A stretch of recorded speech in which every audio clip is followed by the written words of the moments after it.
2 weeks before my husband came home with another woman's baby in his arms. His mother called me at work and screamed that she had fallen. I dropped everything. I left a stroke patient halfway through a walking assessment, drove through afternoon traffic with my hands locked around the steering wheel, and spent the entire trip imagining Diane Keller lying unconscious on the kitchen floor. When I reached the house, she was sitting on the couch with a mug of tea. She looked up at me and frowned. "You took long enough." I stared at her. "You said you fell." "I almost fell." Her voice was perfectly steady. She lifted one hand and pointed toward the end table. I reached for the remote and felt unbalanced. The television remote was 6 inches from her elbow. For several seconds, I couldn't speak. At the time, I thought that was the worst part of my day. I didn't know that within 2 weeks, my marriage would be over. My husband would accuse me of destroying his life, and the house he believed belonged to him would no longer be his home. I also didn't know that the woman sitting in front of me, the woman I had fed, driven, defended, and cared for over 3 years, had been helping her son lie to me almost the entire time. Diane took a sip of tea and narrowed her eyes at my scrubs. "Why are you looking at me like that?" "I left a patient because you told me you fell. I told you I needed help. You said, 'Rachel, I'm on the floor. Come home now.'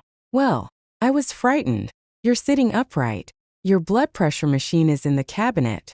Your medical alert button is around your neck." She pressed her lips together.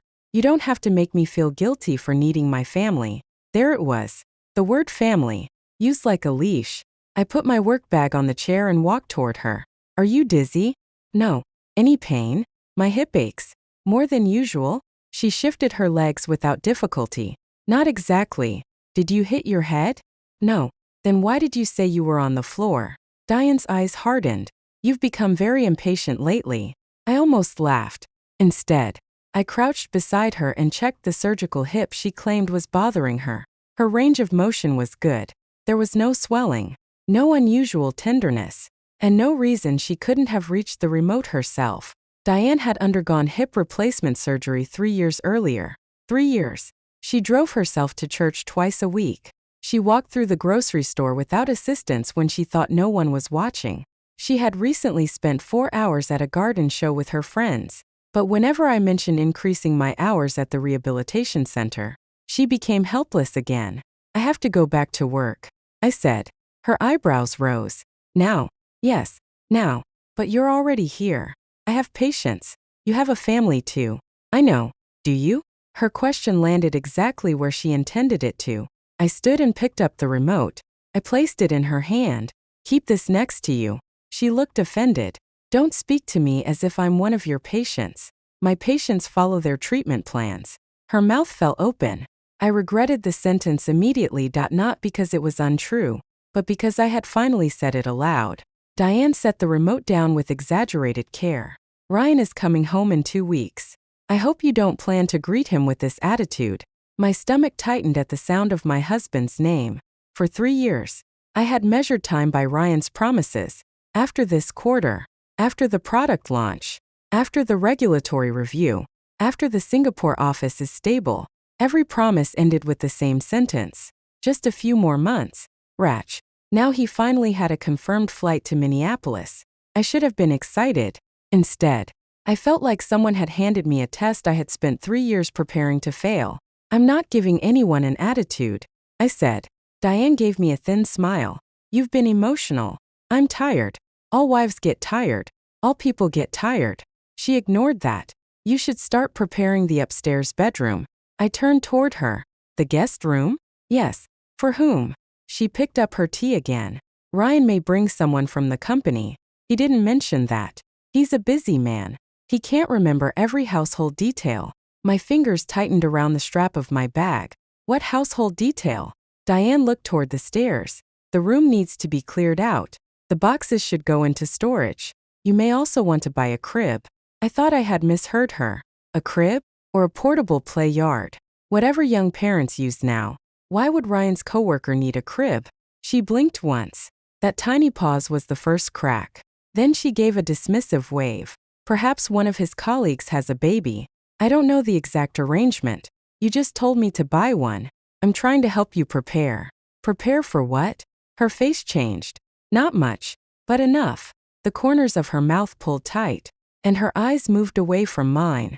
You always turn simple conversations into interrogations. I took out my phone. What are you doing? Calling Ryan. There's no need to bother him at work. It's almost 5 in the morning in Singapore. He won't be at work. He may be sleeping. Then he won't answer.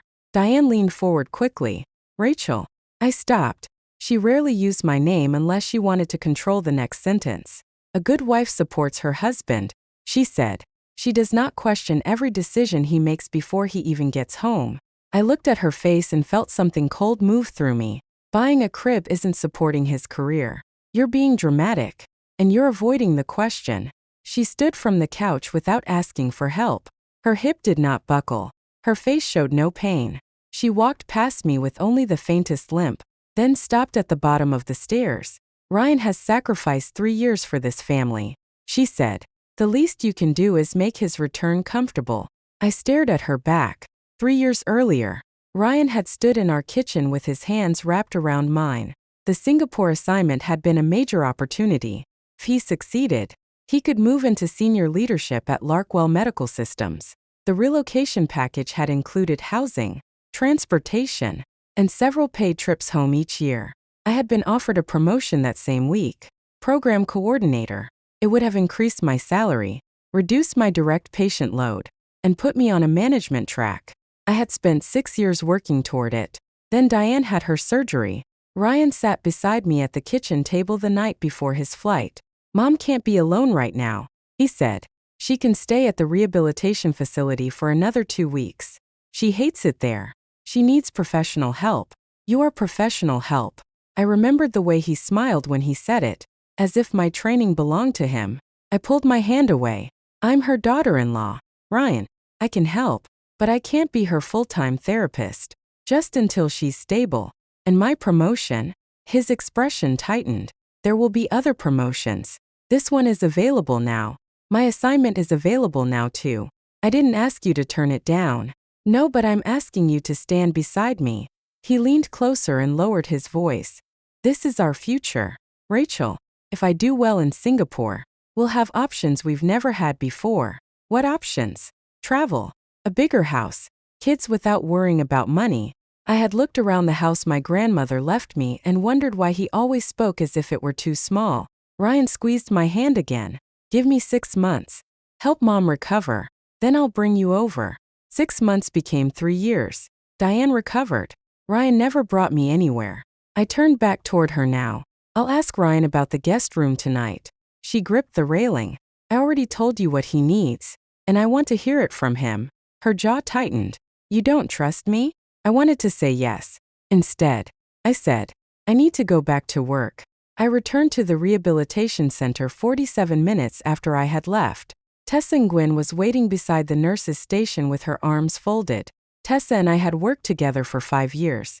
She was an occupational therapist, my closest friend, and one of the few people who no longer pretended Diane's behavior was normal.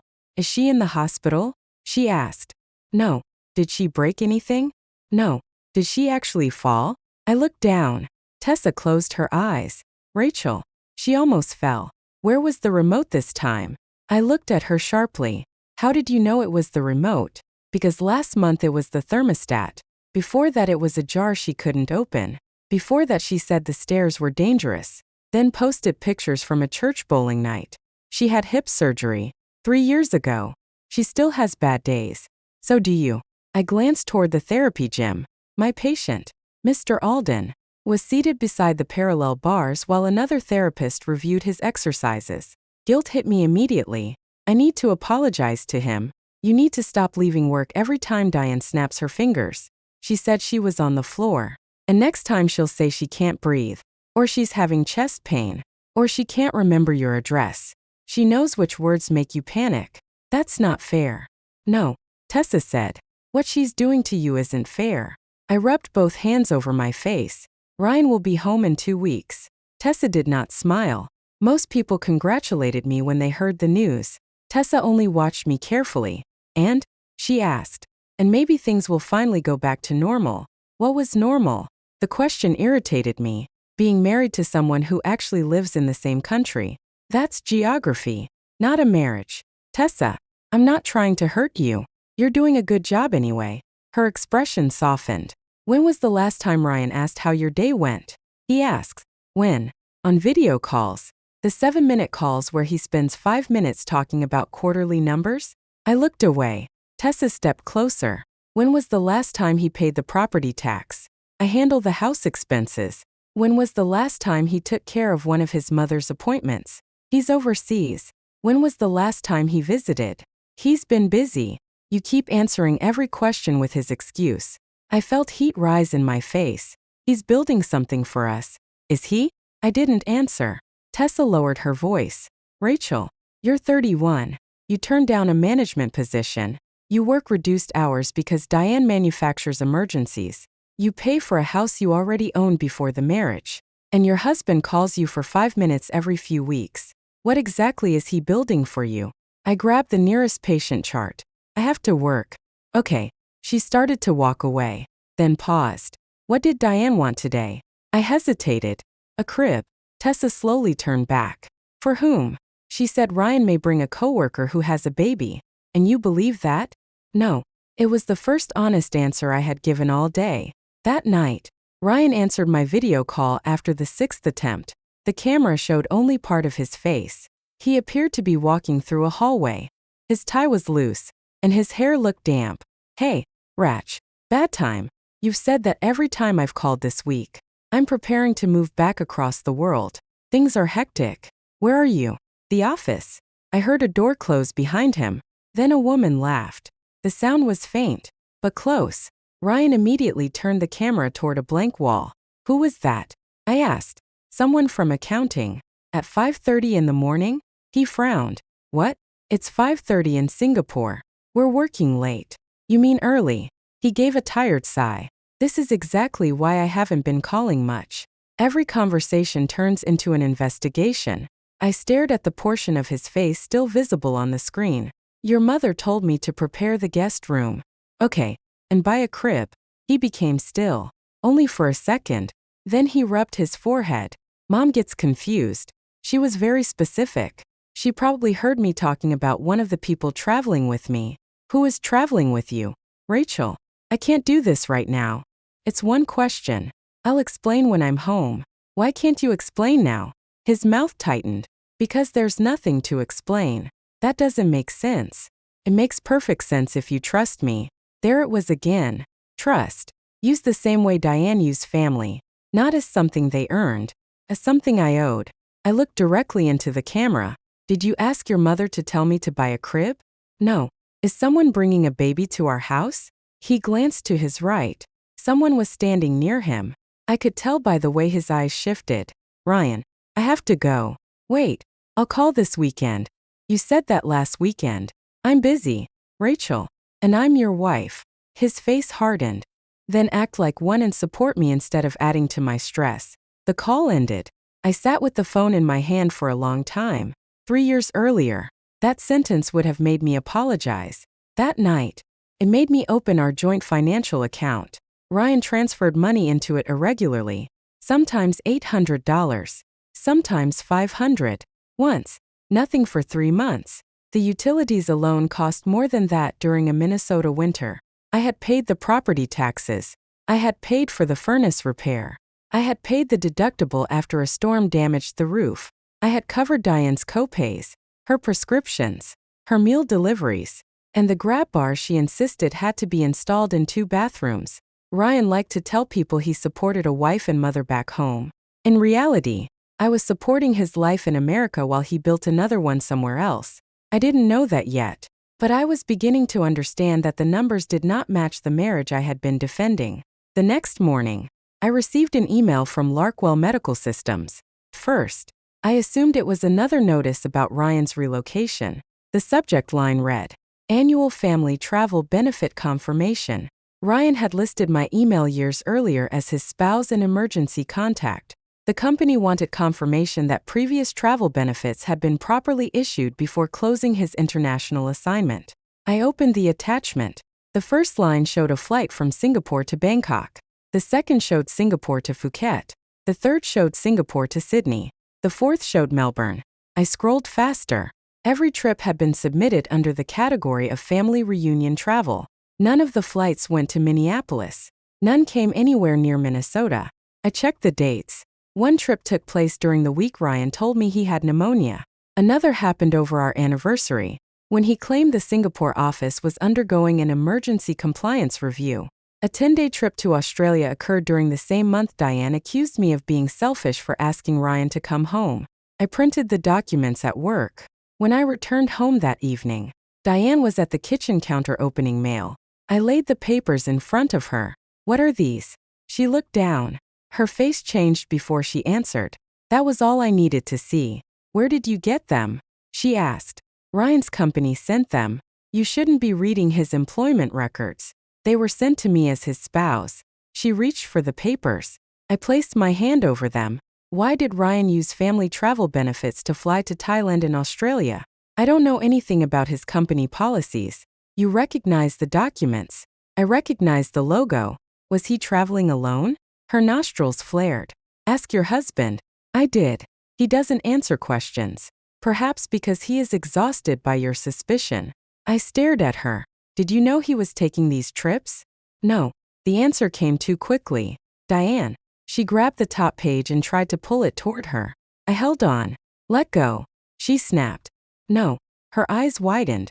It was the first time I had ever refused her that simply. "You have no right to invade Ryan's privacy. He used benefits meant to visit his family. He is allowed to have a life. I'm his family." Her mouth tightened. "Then perhaps you should have acted more like it." I let go of the page. She nearly stumbled backward, but caught herself against the counter. For one moment, raw anger replaced the frailty she performed whenever she wanted something from me. "I gave up a promotion to take care of you," I said. "I reduced my hours. I paid your medical bills when Ryan forgot to transfer money. I drove you to every appointment. I never forced you. Ryan asked me to stay. And you agreed. Because he said you needed me. I did need you. You can drive. You go shopping. You attend church lunches. Yesterday you claimed you were on the floor because you couldn't reach a remote." She lifted her chin. "You're keeping score now?" "I'm trying to understand what happened to 3 years of my life." Diane folded the flight record and pushed it toward me. "A good wife does not speak about marriage like it is an invoice. And a good husband doesn't use family travel benefits to vacation without his wife." Her eyes flickered. Not guilt, fear. Then she turned away. "I'm going upstairs." I watched her walk out of the kitchen without touching the railing. Later that night, Diane left her tablet on the counter while she showered. I did not intend to touch it. I was pouring water when the screen lit up. A message preview appeared. It was from Ryan. "Mom, don't tell Rachel yet. Kayla wants the announcement to be a surprise." I stopped breathing. The message remained visible for only a few seconds, but I read it twice. Kayla. I had never heard the name before. I reached toward the tablet. Before my fingers touched the screen, Diane rushed into the kitchen. Her hair was wet. Her robe was only half tied. She moved so quickly that no one watching her would have believed she needed daily assistance. She grabbed the tablet and held it against her chest. "What are you doing?" I saw the message. "You were snooping." It appeared on the screen. "You had no right to read it." "Who is Kayla?" Diane's face had gone pale. For the first time in 3 years, she looked genuinely unsteady, but she wasn't afraid for her health. She was afraid of what I had seen. "Kayla works with Ryan," she said. "What announcement?"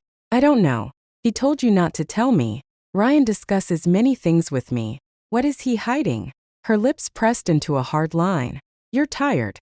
You're imagining problems because you've been unhappy at work." I stepped closer. "Does Kayla have a baby?" Diane's grip tightened around the tablet. That answered more than words could have. I felt my pulse hammer in my throat, but my voice came out calm. "Is that why you told me to buy a crib?" Her eyes shifted toward the hallway. "Rachel, you need to be very careful about the accusations you make. I haven't accused anyone yet. You are upsetting yourself over nothing. Then show me the message." "No. Show me, and I'll apologize. You don't get to demand access to private conversations." I looked at the woman I had bathed after surgery, the woman whose socks I had pulled onto her feet when she said bending hurt, the woman who had watched me give up more of my life each month while telling me it proved I loved her son. "Who is Kayla?" I asked again. Diane took a slow breath. Then she gave me the same cold smile she used whenever she believed she had one. She is someone who understands how demanding Ryan's work can be. And I don't? You've never really understood what he needs. The word struck harder than I expected. I could have shouted. I could have grabbed the tablet. I could have called Ryan until he answered and demanded the truth. Instead, I stepped back. Diane mistook my silence for surrender. Her shoulders relaxed. Get some sleep, she said. Ryan will explain everything when he comes home. She walked away with the tablet pressed against her side. I remained in the kitchen, staring at the printed flight records. Thailand, Australia, 3 years of missed anniversaries, 3 years of 7-minute calls, a crib for a guest room, a woman named Kayla, and an announcement I wasn't supposed to hear before my husband arrived. For most of my marriage, I had believed patience was proof of love. That night, I began to understand something else. Patience could also be the silence people depended on while they betrayed you. I gathered the flight records and carried them upstairs. Then I opened a drawer, took out the folder containing the deed to my grandmother's house, and placed the records inside. It was the first piece of evidence I saved. It would not be the last. The next morning, Diane acted as if nothing had happened. She sat at the kitchen table eating toast while I packed her medication into the weekly organizer. She complained that I had bought the wrong brand of yogurt, asked whether I had scheduled her dental cleaning, and reminded me that Ryan preferred fresh coffee instead of the pods I used before work. She never mentioned Kayla. Neither did I. That made her nervous. Every few minutes, she glanced at me over the rim of her coffee cup. When I didn't ask questions, she tapped her fingers against the table and cleared her throat. You're unusually quiet. I'm getting ready for work. You were very worked up last night. I remember. I hope you've had time to think about how inappropriate you were. I snapped the lid onto the medication organizer. I saw a message from my husband telling you to hide something from me. You saw part of a private conversation.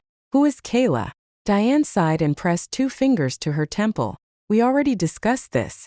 No, you avoided it. She works with Ryan. What does she do? I don't know. You told me she understands how demanding his job is. That doesn't mean I know her job title. Does she have a baby? Diane reached for her coffee, but her hand stopped before touching the mug. You're obsessed with that crib. You told me to buy it. I was thinking ahead. For a woman you claim you barely know. Diane's mouth tightened. Rachel, marriage requires trust. So does telling the truth. Her eyes hardened. You're trying to create a scandal before Ryan even gets home. If there's no scandal, answer me. She pushed her chair back. I will not sit here and be interrogated in my own home. I looked around the kitchen. The mortgage had been paid off before Ryan and I married. The deed was in my name. The property taxes came from my account. Yet Diane had called it her home so many times that I had stopped correcting her. This is my house, I said. She froze. The words surprised both of us. Diane stood slowly. Excuse me? My grandmother left me this house. Ryan is your husband. That doesn't change the deed. Her face flushed. I have lived here for 3 years. Because I let you. The silence that followed was different from the ones we usually had. In the past, silence meant I was waiting to apologize. This time, I wasn't. Diane picked up her mug and carried it to the sink. You've changed, she said. I'm starting to think that's a good thing. She turned sharply. Ryan won't like this version of you. I picked up my bag. Then maybe he should have come home often enough to notice the change. I left before she could answer. At work, I tried to focus on my patients. I helped a woman practice transferring from her wheelchair to a shower bench. I reviewed home exercises with a man recovering from shoulder surgery. I smiled when I was supposed to smile and wrote clinical notes that sounded calm and precise. But every time my phone vibrated, I thought it would be Ryan. It never was. At lunch, Tessa found me in the break room staring at the family travel records. She sat across from me and slid my untouched sandwich closer. You need to eat. I'm not hungry. You've said that 3 days in a row. I handed her the papers. She read the first page, then the second. These were company-funded trips? They were labeled family reunion travel, but none of them came here. No. Tessa's expression grew darker as she checked the dates. Wasn't your anniversary in October? I pointed to the Sydney trip. He told me he was sleeping in his office during a product recall. And this one, Thailand. He said he had pneumonia. Tessa put the documents down carefully. You need a lawyer. I don't even know what happened yet. You know he lied. That doesn't automatically mean. Stop. Her voice wasn't loud, but I went silent. Tessa leaned toward me. You keep changing the standard. First, you said he was busy. Then you said the calls were short because of the time difference. Now you have records proving he took vacations while telling you he was working. What will be enough? I looked at the table. A confession? People like Ryan don't confess when the truth could cost them something. You don't know him. I know you. Her expression softened. And I know what you look like when you're trying to protect someone from facts. I swallowed. His mother knows. About the trips? About Kayla. Maybe more. What did she say? That Kayla understands Ryan's work. She also told me to buy a crib. Tessa stared at me for a second, then sat back. Rachel. I know. No. I don't think you do. If there's a baby. I said I know. My voice cracked. A nurse walking past the open door glanced inside. I lowered my head until she moved on. Tessa reached across the table but didn't touch me. What do you need? The question almost broke me. For 3 years, everyone had told me what they needed. Ryan needed patience. Diane needed care.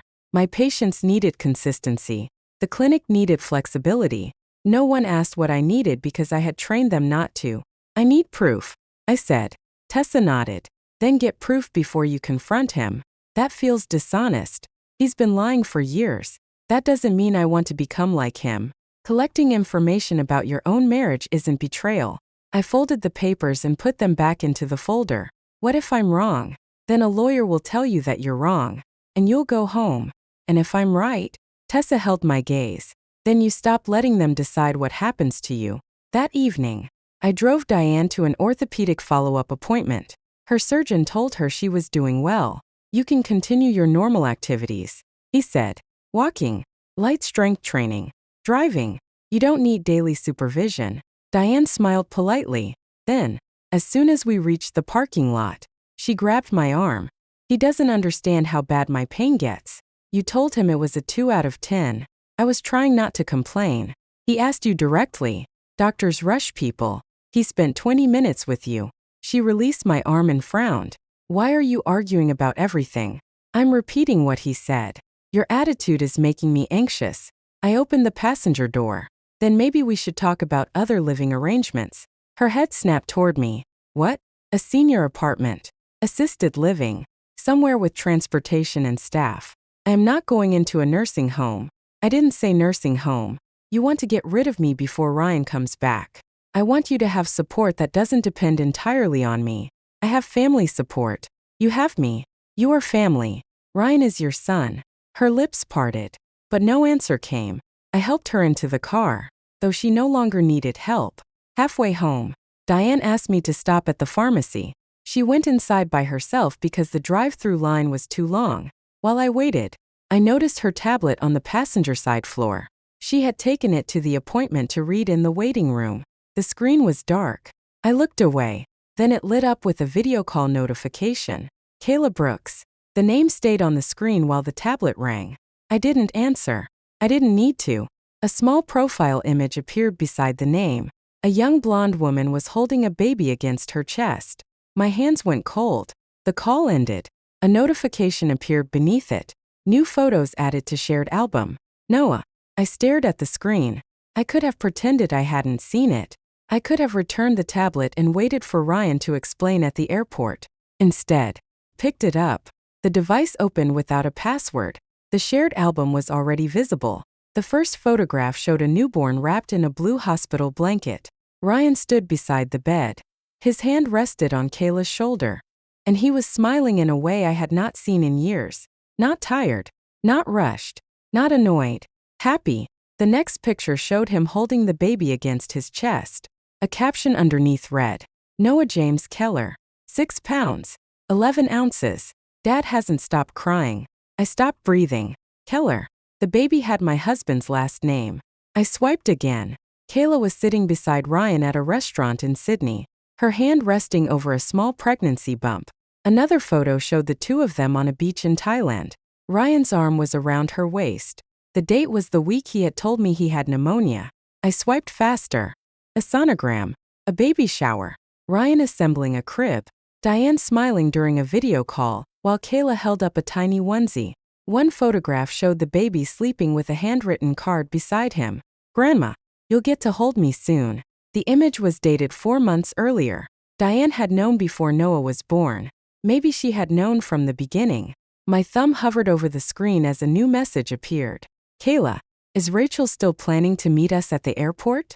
Ryan says she won't cause trouble." My vision blurred. I heard the pharmacy doors open. Diane was walking toward the car with a paper bag in one hand. I took pictures of the screen with my phone, the shared album, the messages, the dates, Ryan's face beside the hospital bed. Then I put the tablet back exactly where I found it. Diane opened the passenger door and climbed in. "You could have moved closer," she complained. "My hip is sore." I looked at her. She glanced down at the tablet, then at me. "What? How long have you known about Noah?" Her entire body went still. The pharmacy bag crumpled in her hand. "I don't know what you mean." "Yes, you do. Who is Noah?" "Your grandson." She stared at me. I had expected denial. I had expected panic. Instead, her face slowly hardened. "You went through my tablet. Ryan has a son. You invaded my privacy. My husband had a baby with another woman." Diane looked toward the windshield. "Lower your voice. We're in my car. People can hear." "Good." Her head turned sharply. "Do not make a spectacle of yourself." I almost laughed. "A spectacle? You're upset. That's understandable. But screaming in a pharmacy parking lot won't change anything. How long have you known?" She pressed her lips together. "Ryan told me when Kayla was pregnant." My fingers tightened around the steering wheel. "So at least a year." "It wasn't that simple." "It's very simple. My husband got another woman pregnant. And you helped him hide it." "I didn't help him do anything. You had access to their baby album. He wanted me to know my grandchild. And he didn't want me to know my marriage was over." Ryan was trying to decide what was best. For whom? For everyone. I turned toward her fully. "You let me take care of you while he lived with her. I needed assistance. You can drive. Your doctor just said you don't need daily supervision. I still have limitations. You let me turn down a promotion. That was your choice. He told me I had to stay because you couldn't manage alone. I never asked you to sacrifice your career. You reminded me every week that a good wife supports her husband." Diane's face flushed. "Because you spent too much time complaining. I worked, paid for the house, managed your care, and waited for your son. And Ryan worked too. He took Kayla to Thailand while telling me he was sick.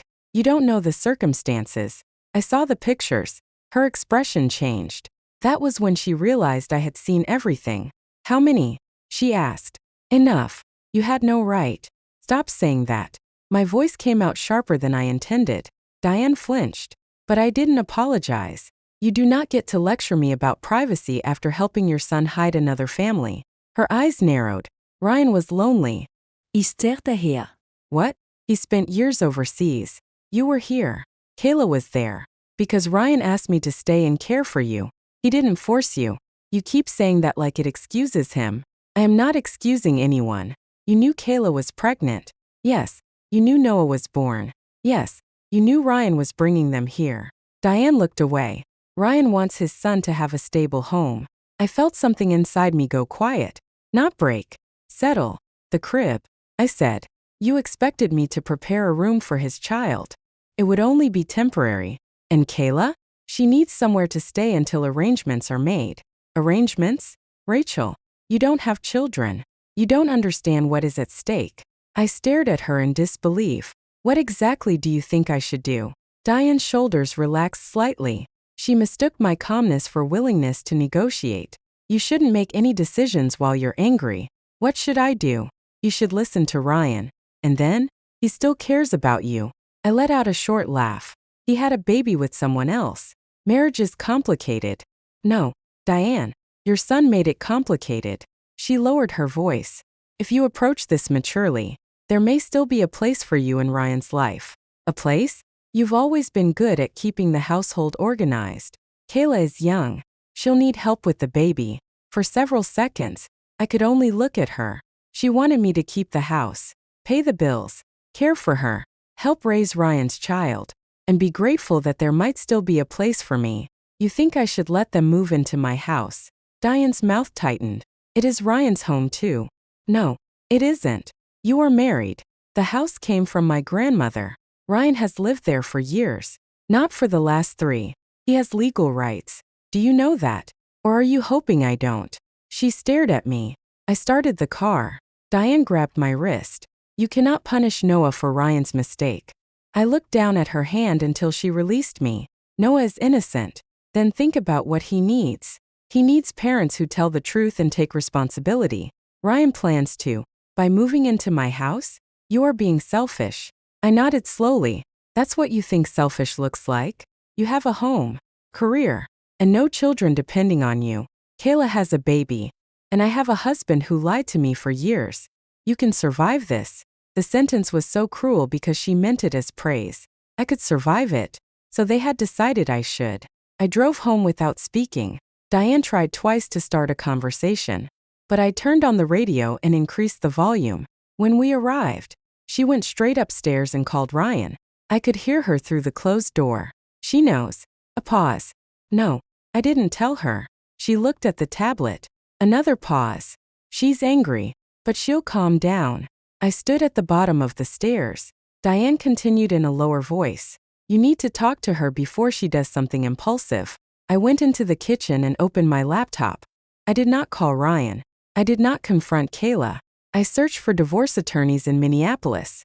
The first 2 websites were filled with smiling couples and vague promises about compassionate solutions. The third belonged to Monica Reed. Her biography said she specialized in complex divorces involving separate property, financial concealment, and long-term marital abandonment. I read the last phrase twice. Then I called. A receptionist answered. Reed Family Law. How can I help you? My name is Rachel Morgan. My voice sounded unfamiliar.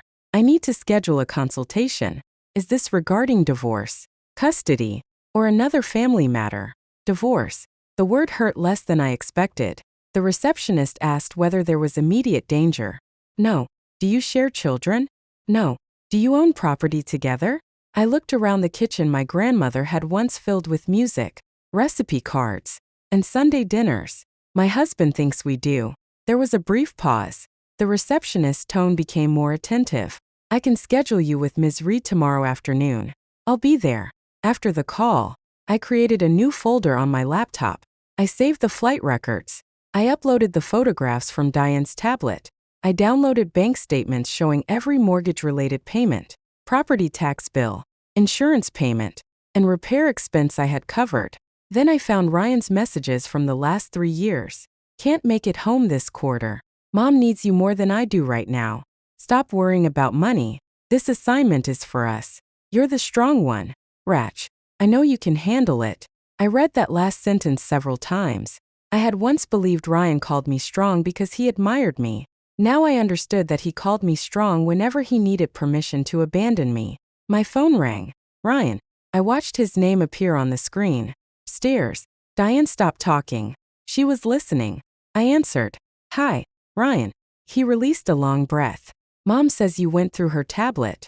She says that because she doesn't want to say I found pictures of your son. Silence. Not shock. Not confusion. Silence from a man deciding which lie would cost him the least. Rachel, he said finally, I wanted to tell you in person. No, you wanted me to see you at the airport because then it would be too late for me to stop you from bringing them home. That's not fair. Is Noah your son? Another pause. Yes, the word landed quietly. I had imagined that confirmation would destroy me. Instead, clarified everything. How long have you been with Kayla? It's complicated. How long? We became close about 18 months ago. You took her to Thailand before that. He inhaled sharply. You saw the travel records. Yes, that wasn't a vacation. There are pictures of you kissing her on a beach. He lowered his voice. Do not involve my company in this. I almost laughed. That was his first concern. Not me. Not our marriage. His company. You used family travel benefits. I'll explain when I get home. You keep saying that. Because this conversation shouldn't happen over the phone. You had no problem creating another family while I was thousands of miles away. Rachel, calm down. Don't tell me to calm down. I know you're hurt. You don't know anything about how I feel. I never meant for this to happen. A pregnancy can be unplanned. A year of lying isn't. His breathing grew heavier. I was under pressure. You and I had been distant. You stopped calling. You were always focused on Mom. You left her with me. I didn't force you to become obsessed with caregiving. I closed my eyes. There it was. The story they had agreed to tell. I had chosen everything. Ryan had caused nothing. I gave up a promotion because you said your mother needed me. I said she needed temporary support. You never came back. My job changed. And your relationship with Kayla just happened? I was lonely. I opened my eyes. So was I. You had friends. You had work. You had a wife. He was silent. Then his voice changed. Cooler. More controlled. Listen to me. Kayla and Noah are traveling with me. They have nowhere else to go in Minnesota. That isn't my problem. It becomes your problem if you make this ugly. I almost didn't recognize him. What does that mean? It means we need to handle this like adults. I'll stay in the guest room with Kayla and the baby until we figure out the next step. In my house. Our house. My grandmother's house. We are married. Rachel. You remembered that at a convenient time. He exhaled sharply. I don't have time for property arguments. Prepare the guest room. By the crib Mom mentioned. We'll discuss the marriage after I get home. I looked toward the folder containing the deed. For the first time, I didn't feel helpless. I felt informed. Fine, I said. Ryan went quiet. He had expected screaming. What? I said fine. Come home. His tone softened cautiously. I knew you'd be reasonable. I'll see you at the airport. Rachel. I ended the call. Stairs. Diane's bedroom door opened. She stood at the top of the stairs, watching me. What did he say? I closed my laptop. He said Kayla and Noah need a home. Her shoulders relaxed. And I told him to come home. Diane smiled. Not warmly. Victoriously. I knew you would do the right thing. I looked at her face and finally understood why neither of them had feared losing me. They believed my decency made me predictable. They thought I would cry. Forgive them. Clean the guest room. And keep paying the bills. They thought they had already decided my future. I smiled back. Don't worry, Diane. I'm going to make sure everyone has exactly what they deserve. She did not hear the warning. But the following afternoon, when I sat across from Monica Reed and placed the deed, the bank records, the flight documents, and the photographs of Noah on her desk, someone finally did. Monica studied the first page without changing expression. Then she looked at me over the top of her glasses. Before we discuss your husband, she said, I need to ask you one question. What? Are you ready to stop protecting him? I thought of Thailand, the baby album, the crib Diane expected me to buy, Ryan ordering me to prepare my own house for his mistress. Yes, I said. This time, I did not hesitate. I'm ready. Monica Reed did not offer me sympathy. She offered me a yellow legal pad and pushed a box of tissues to the corner of her desk, far enough away that I understood she would not hand me one unless I asked. Start with the house, she said. I placed the deed in front of her. My grandmother left it to me before I married Ryan. Any mortgage? No. She paid it off years before she died. Did you ever add Ryan's name to the title? No. Did he pay for major renovations? The furnace was replaced 2 winters ago. I paid for it. Roof. Insurance covered part of it. I covered the deductible. Property taxes. Me. Homeowner's insurance. Me. Utilities. Mostly me. Monica looked up from her notes. What did your husband pay for? I opened my mouth. Nothing came out. She waited. He transferred money into our joint account. I said finally, how much? It depended on the month. Give me an average. Maybe $600. And your total household expenses? Closer to $3,800, including his mother's care. Monica set down her pen. For 3 years. Yes. Do you have records? I have bank statements. Good. Do not move money out of the joint account without advice. Do not destroy his property. Do not threaten him in writing. Do not post about this online. I wouldn't. People say that before they receive a message designed to humiliate them. She slid the photographs of Ryan and Kayla back toward me. Your husband already believes he controls the story. The most dangerous time is when he realizes he does not. I folded my hands in my lap. Can I sell the house? Monica leaned back. I need to review the title history and confirm that marital funds were not used in a way that created a claim. Based on what you've shown me, It appears to be inherited separate property. He keeps calling it our house. People call many things theirs. That does not make it legally true. What if he tries to stop the sale? Does he know you're considering one? No. Keep it that way until we finish reviewing everything. I looked at the photographs again. What about Diane? Monica's expression remained neutral. What about her? She lives with me. Is she on the deed? No. Is there a lease? No. Has she paid rent? No. Then she is an adult family member you allowed to live in your home. She says she needs care. Does she? Not daily care. Her surgeon confirmed that. Then you have a practical problem. Not a legal duty to provide unpaid nursing services forever. The words were so simple that I almost didn't understand them. I can't put her on the street. I didn't tell you to. She has nowhere else to go. She has a son. Her son is bringing home a baby. That sounds like her son has several responsibilities. I stared at Monica. She lifted one eyebrow. You are allowed to stop volunteering for all of them. My throat tightened. I've been managing her medications, insurance, transportation, physical therapy, meals. Everything. Then you know exactly what level of support she needs. Yes. Find an appropriate facility. Give her records to the staff. Document that you arranged a safe transition. You make it sound easy. No. Monica closed the file. I make it sound possible. Before I left, she handed me a list. Copy all financial records. Change the passwords on personal accounts. Secure sentimental items.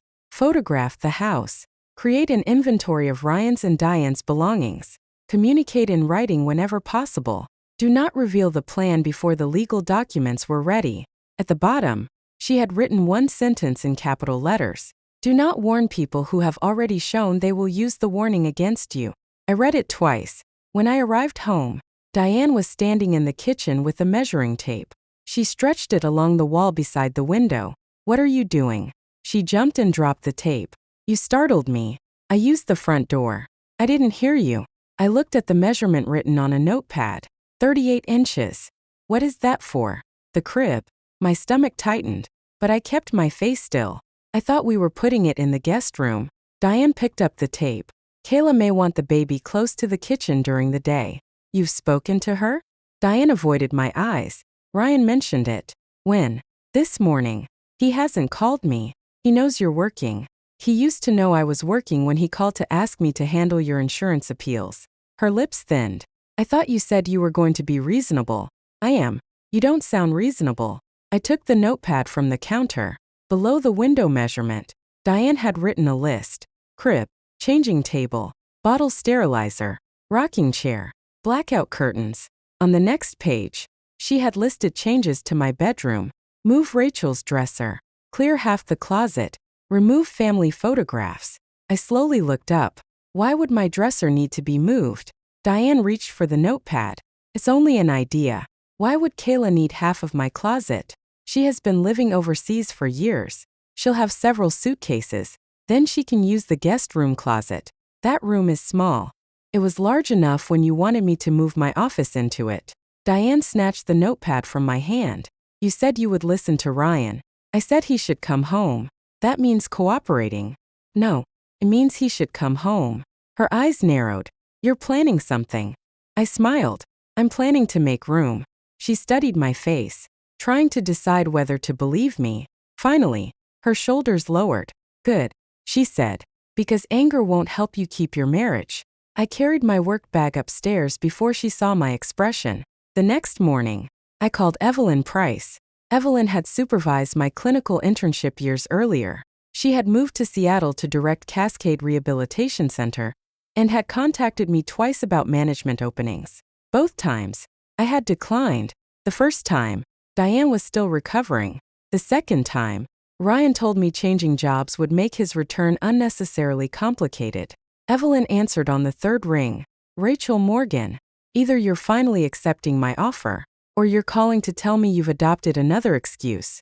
Despite everything, I laughed. I deserved that. You did. How are you? I'm ready to talk about the program manager position. A short silence followed. Is this a real conversation? Yes.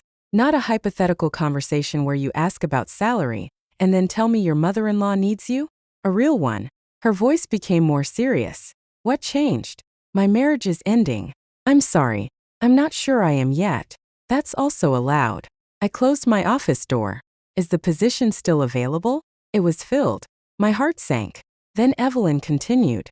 The woman we hired resigned last week because her husband was transferred to Denver. I was going to post it on Monday.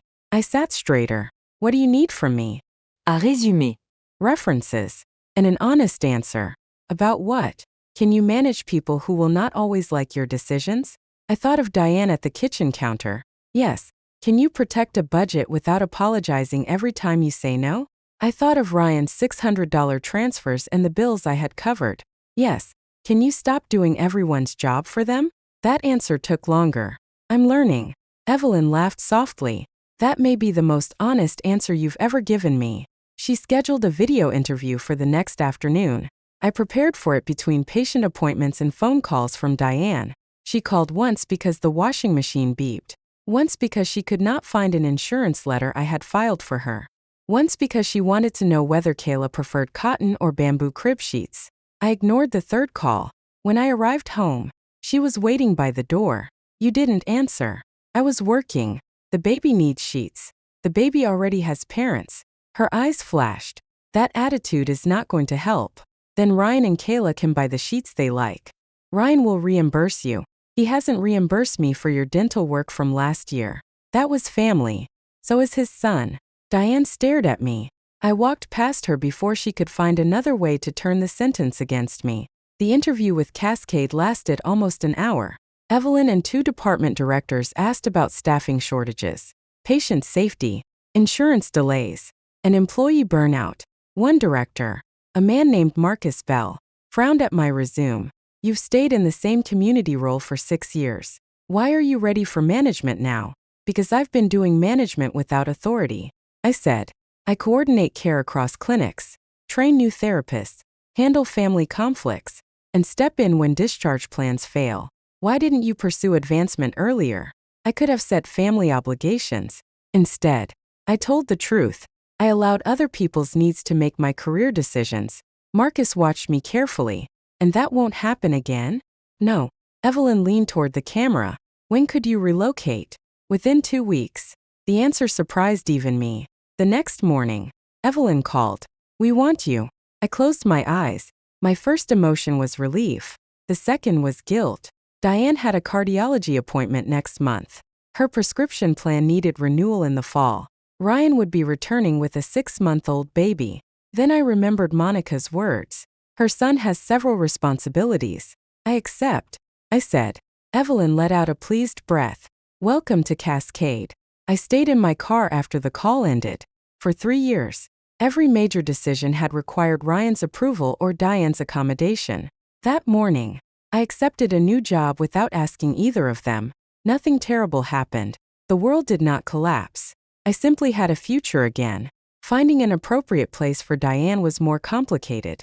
I toured 3 assisted living communities before choosing Cedar Grove in Bloomington. It had on-site nursing, medication management, scheduled transportation, a rehabilitation gym, and private apartments. The admissions coordinator, Brenda Collins, reviewed Diane's records. She is more independent than many of our residents, Brenda said. She'll tell you she can't manage stairs, transportation, or medication. Her mobility assessment says she walks independently. She does. Cognitive impairment? None. Then she would qualify for assisted living. But she may only need limited support. That's what I want. Brenda looked at me. What does Diane want? To stay in my house and have me do everything. Brenda gave a small, understanding nod. We hear that often. Her son will be back in the country soon. Can he provide care? He can decide that after the first month. You're paying the first month? Yes. After that, Diane and Ryan will need to make arrangements. Brenda closed the file. You seem very organized. I'm a rehabilitation therapist. That isn't what I meant. I looked down at my hands. She continued gently. Family caregivers often arrive here believing they have failed. You don't look guilty. I do feel guilty. You just don't look surprised by it. That was true. Guilt had become my body's automatic response to freedom. I paid the deposit. 2 days later, Monica called. The title review is clean. She said, Your grandmother transferred the property directly to you. Ryan was never added. The major expenses were paid from your separate income. So I can sell? Based on the documents. Yes, we'll still disclose the sale during the divorce. And the proceeds should remain traceable. Put them into a separate account and do not spend recklessly. What counts as recklessly? A sports car, a luxury cruise, transferring the money to your cousin in Canada. I was thinking about a condo. That can wait until the initial filing. I breathed out. Ryan is going to say I stole his house. Then he can say it to his attorney. That afternoon, I called Janice Hall. She had sold a home for one of my coworkers and had a reputation for being direct. Janice walked through the house, opened cabinets, inspected windows, and asked how quickly I wanted to close. Before my husband comes home. She stopped writing. Does he know you're selling? No. Is he on the title? No. Is this a divorce sale? Yes. Janice closed her folder. I need confirmation from your attorney before I touch this. I have it. Good. Next question. Are you emotionally attached to getting the highest possible price? Or do you need certainty? Certainty. I have a family that lost a bidding war last month. They're pre-approved and flexible. If they like the house, they can move quickly. How quickly? Cash for part of the purchase. Conventional financing for the rest. Inspection can be scheduled in 48 hours. I nodded. Call them. Janice did not move. You understand that once this starts, you cannot use the sale as a threat. You either sell or you don't. I'm selling. What about your husband's belongings? I'll put them in storage. His mother's? Same. And where is his mother going? Cedar Grove. Janice's eyebrows rose. You have been busy. I should have been busy 3 years ago. The buyers made an offer 2 days later. I accepted. Diane noticed the moving boxes before I could hide them. She stood in the hallway with her arms crossed. What is all this? Organization. Why are there labels on my things? So nothing gets lost. She read one aloud. Diane.winterclothing.storage. Her head snapped toward me. Storage. You're moving to Cedar Grove on Thursday. The color drained from her face. No, I've already arranged it. You had no right. I toured the facility. It has everything you need. I'm not leaving. Your apartment has a bedroom, private bath, kitchenette, emergency call system, and access to physical therapy. I said no. You can choose to stay there for the month I paid. Or Ryan can arrange something else after he returns. Diane grabbed the edge of a box and shoved it over. Clothes spilled onto the floor. You planned this while pretending to forgive him. I never said I forgave anyone. You told Ryan to come home. He should come home. He has a mother, a child, and a divorce to handle. Diane's face twisted. You vindictive little bitch. Esther daher. In 3 years, she had criticized me, manipulated me, and treated my time as her property. She had never spoken that plainly. Thank you, I said. Her mouth fell open. For what? For finally saying what you think of me. I didn't mean. Yes, you did. She pointed at the boxes. Ryan will stop this. He can call my attorney. You hired a lawyer? I filed the initial paperwork yesterday. Diane staggered back as if I had struck her. You filed for divorce? Yes, but Ryan hasn't explained. I saw his child. Couples survive infidelity. Then he and Kayla should have no trouble surviving the consequences. Her hands shook. Where will I go when the month is over? You'll discuss it with your son. He has a baby. I know. He can't manage me and a newborn. Noah is 6 months old. That's still a baby. Yes, one Ryan chose to have while leaving me responsible for you. Diane lowered her voice. You're punishing me because Ryan loves someone else. No, I'm stopping you from punishing me for it. She stared at me for a long time. Then she pulled out her phone. I'm calling him. Go ahead. She dialed Ryan on speaker. He answered immediately. Mom, she's throwing me out. Ryan's tone sharpened. Rachel is there? I'm here. What the hell are you doing? I arranged a private apartment for your mother at Cedar Grove. Cancel it. No, this is not your decision. It is my decision whether she lives in my house. Our house. My attorney will send your attorney the title records. A pause followed. You filed? Yes. After one conversation. After 18 months of your affair. 6 months of your child's life. 3 years of financial abandonment. And a year of your mother lying to my face. Diane glared at me. Ryan lowered his voice. You're emotional. I'm organized. You cannot make major decisions before I get home. I already did. What major decisions? I looked at Diane. She shook her head quickly, as if she could stop the truth from reaching him. I smiled. You'll see when you arrive. Rachel, don't play games. I'm not playing. You need to leave the house exactly as it is. For whom? For my family. I thought I was your family. You know what I mean? Yes, I said quietly. I finally do. I ended the call. Diane moved into Cedar Grove on Thursday. She refused to pack, so I packed for her. She refused to sign the medication form, so the nurse documented her refusal. She refused to enter her apartment until Brenda calmly explained that Ryan could collect her if he had another safe residence available. He will, Diane said. Brenda smiled professionally. Then we'll help with the transition. Inside the apartment, Diane stood beside her suitcase and glared at me. You can still fix this. It's already fixed. You call this fixed? You have professional support, transportation, meals, medication management, and a private room. I had a home. You had my home. You are Ryan's wife. Not for much longer. Her expression shifted from anger to panic. What am I supposed to tell my friends?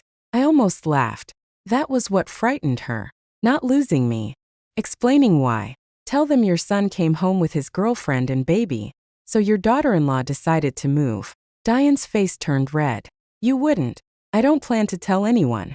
But I'm done lying for you. She grabbed my wrist. Rachel, listen to me. Ryan needs you. Kayla is young. She doesn't know how to manage a household. She doesn't understand insurance or doctors. She has no family in Minnesota. I looked down at her fingers until she released me. You knew exactly why Ryan kept me here. Her mouth moved, but she said nothing. You weren't helpless. I continued. You were helping him keep me occupied. That's not true. You let me give up my career while you watched your grandson grow through a screen. I am his mother, and I was his wife. Her face hardened again. You don't have children. You don't know what a mother will do for her son. No, I said. But now I know what you were willing to do to me. I walked to the door. Diane called after me. If you leave, don't expect Ryan to forgive you. I turned back. He brought another woman and their child into our marriage. Why do both of you think I'm the one who needs forgiveness? She had no answer. The house sale closed the day before Ryan's flight. Janice supervised the final walkthrough while the storage company removed the last boxes. Ryan's suits, golf clubs, books, awards, and old photographs went into a climate-controlled unit in Eden Prairie. Diane's furniture and personal belongings went into a second section under the same account.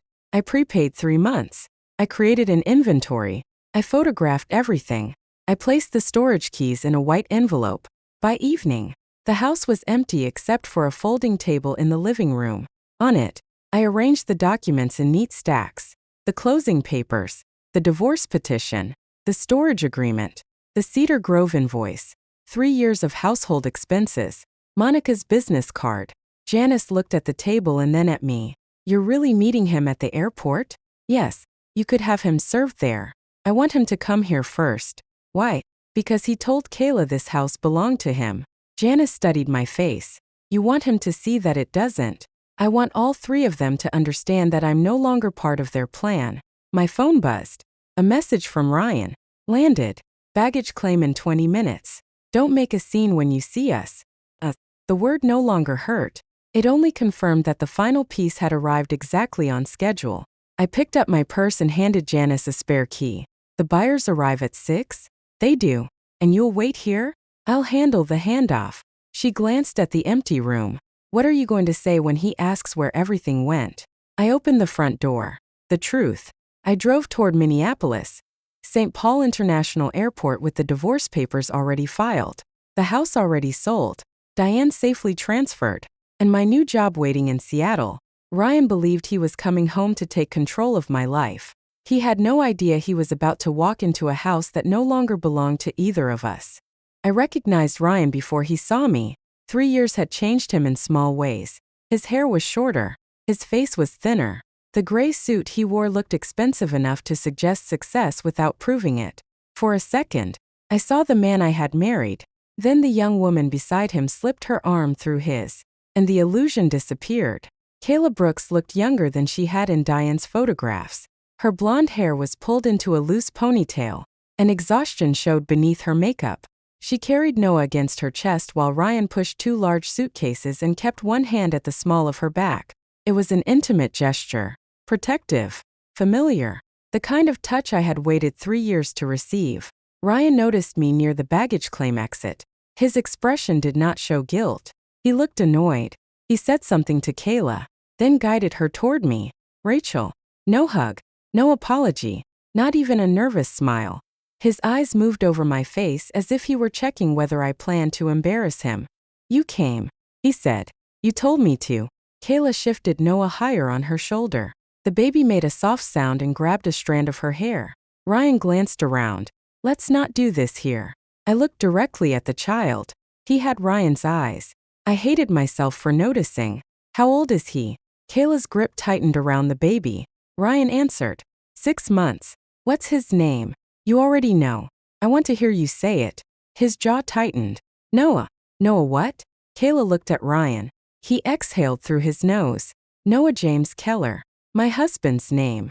The name I had once imagined sharing with our own children.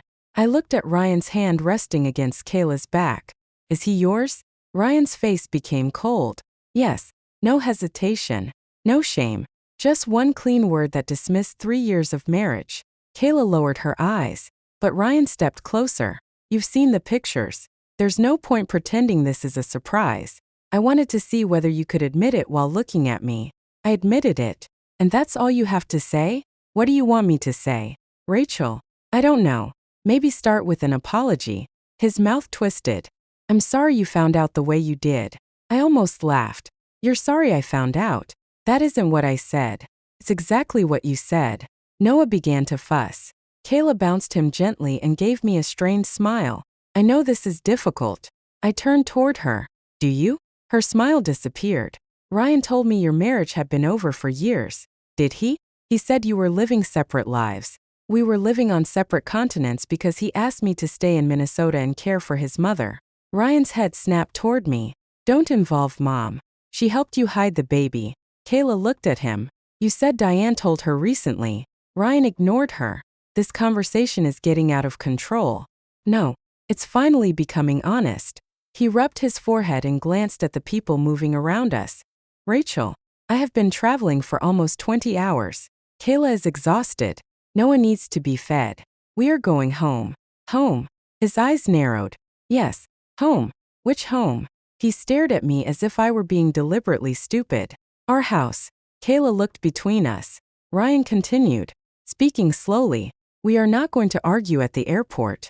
You and I both know this marriage hasn't worked for a long time. Now that everything is out in the open, we can handle the divorce like adults. How generous. I'm trying to make this easier. For whom? For everyone. That answer seemed to run in his family. He placed both hands on the suitcase handle. Kayla and Noah need stability. They'll stay at the house. You can take the guest room for a few days. But after that, it would be better if you stayed with Tessa until we sort out the legal details. Kayla's eyes widened slightly. She had not expected him to say it so directly. I looked at Ryan. You want me to leave my house? Our house. You keep saying that. Because we are married. You remembered again. His face flushed. Enough. Noah started crying. Kayla rocked him and whispered. It's okay, sweetheart. Ryan's irritation shifted toward me as if I had made the baby cry. Do you see what you're doing? I'm standing here. You're creating tension. I didn't bring my mistress and infant son home to meet my wife. Kayla flinched. Ryan stepped closer and lowered his voice. Do not call her that. What would you prefer? She is the mother of my child. And still your employee? That has nothing to do with this. It may have something to do with your company. His face lost color. You contacted Larkwell? Not yet. Rachel. The warning in his voice would have frightened me a week earlier. Now it sounded like proof. Kayla frowned. What does she mean? Nothing. Ryan said quickly. I smiled. Ask him about the family reunion travel benefits. Ryan grabbed the handle of my carry-on bag. Though I had not asked him to. We're leaving. I pulled it back. Don't touch my things. His hand dropped. For one brief second, disbelief crossed his face. He had expected anger. He had expected tears. He had not expected a boundary. Ryan straightened his jacket. Fine. Drive separately if you want. We'll talk at the house. I looked at Kayla and Noah, then back at him. Of course. His shoulders relaxed. He believed he had won the first round. I added, "There's a surprise waiting for you." Kayla glanced at Ryan. "What surprise?"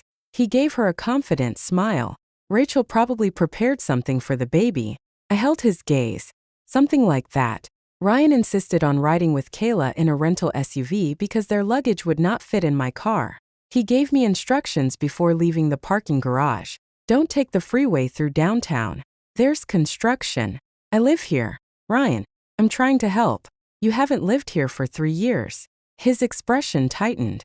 "Just meet us at the house." During the drive, my phone rang twice. The first call came from Diane. I let it go to voicemail. The second came from Ryan. I answered through the car speaker. "Where are you?" He demanded. "Driving." "You missed the exit."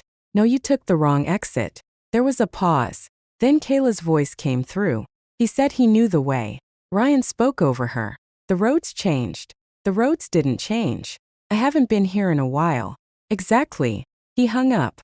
They arrived 11 minutes after I did. Janice was inside with the closing folder. The buyers had delayed their arrival until 7 because their moving truck had developed a mechanical problem.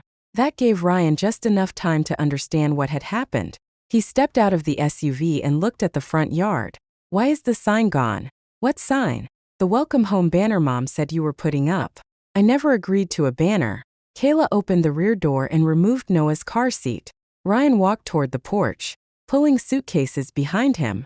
He entered the old door code. The lock flashed red. He tried again, then a third time. He turned toward me. "You changed the code." The code was changed. "Open the door." I walked up the steps but did not reach for my keys. Before Ryan could speak again, Janice opened the door from inside. She wore a navy blazer and held a clipboard. "Mr. Keller?" Ryan frowned. "Who are you?" "Janice Hall. I'm the real estate agent who handled the sale."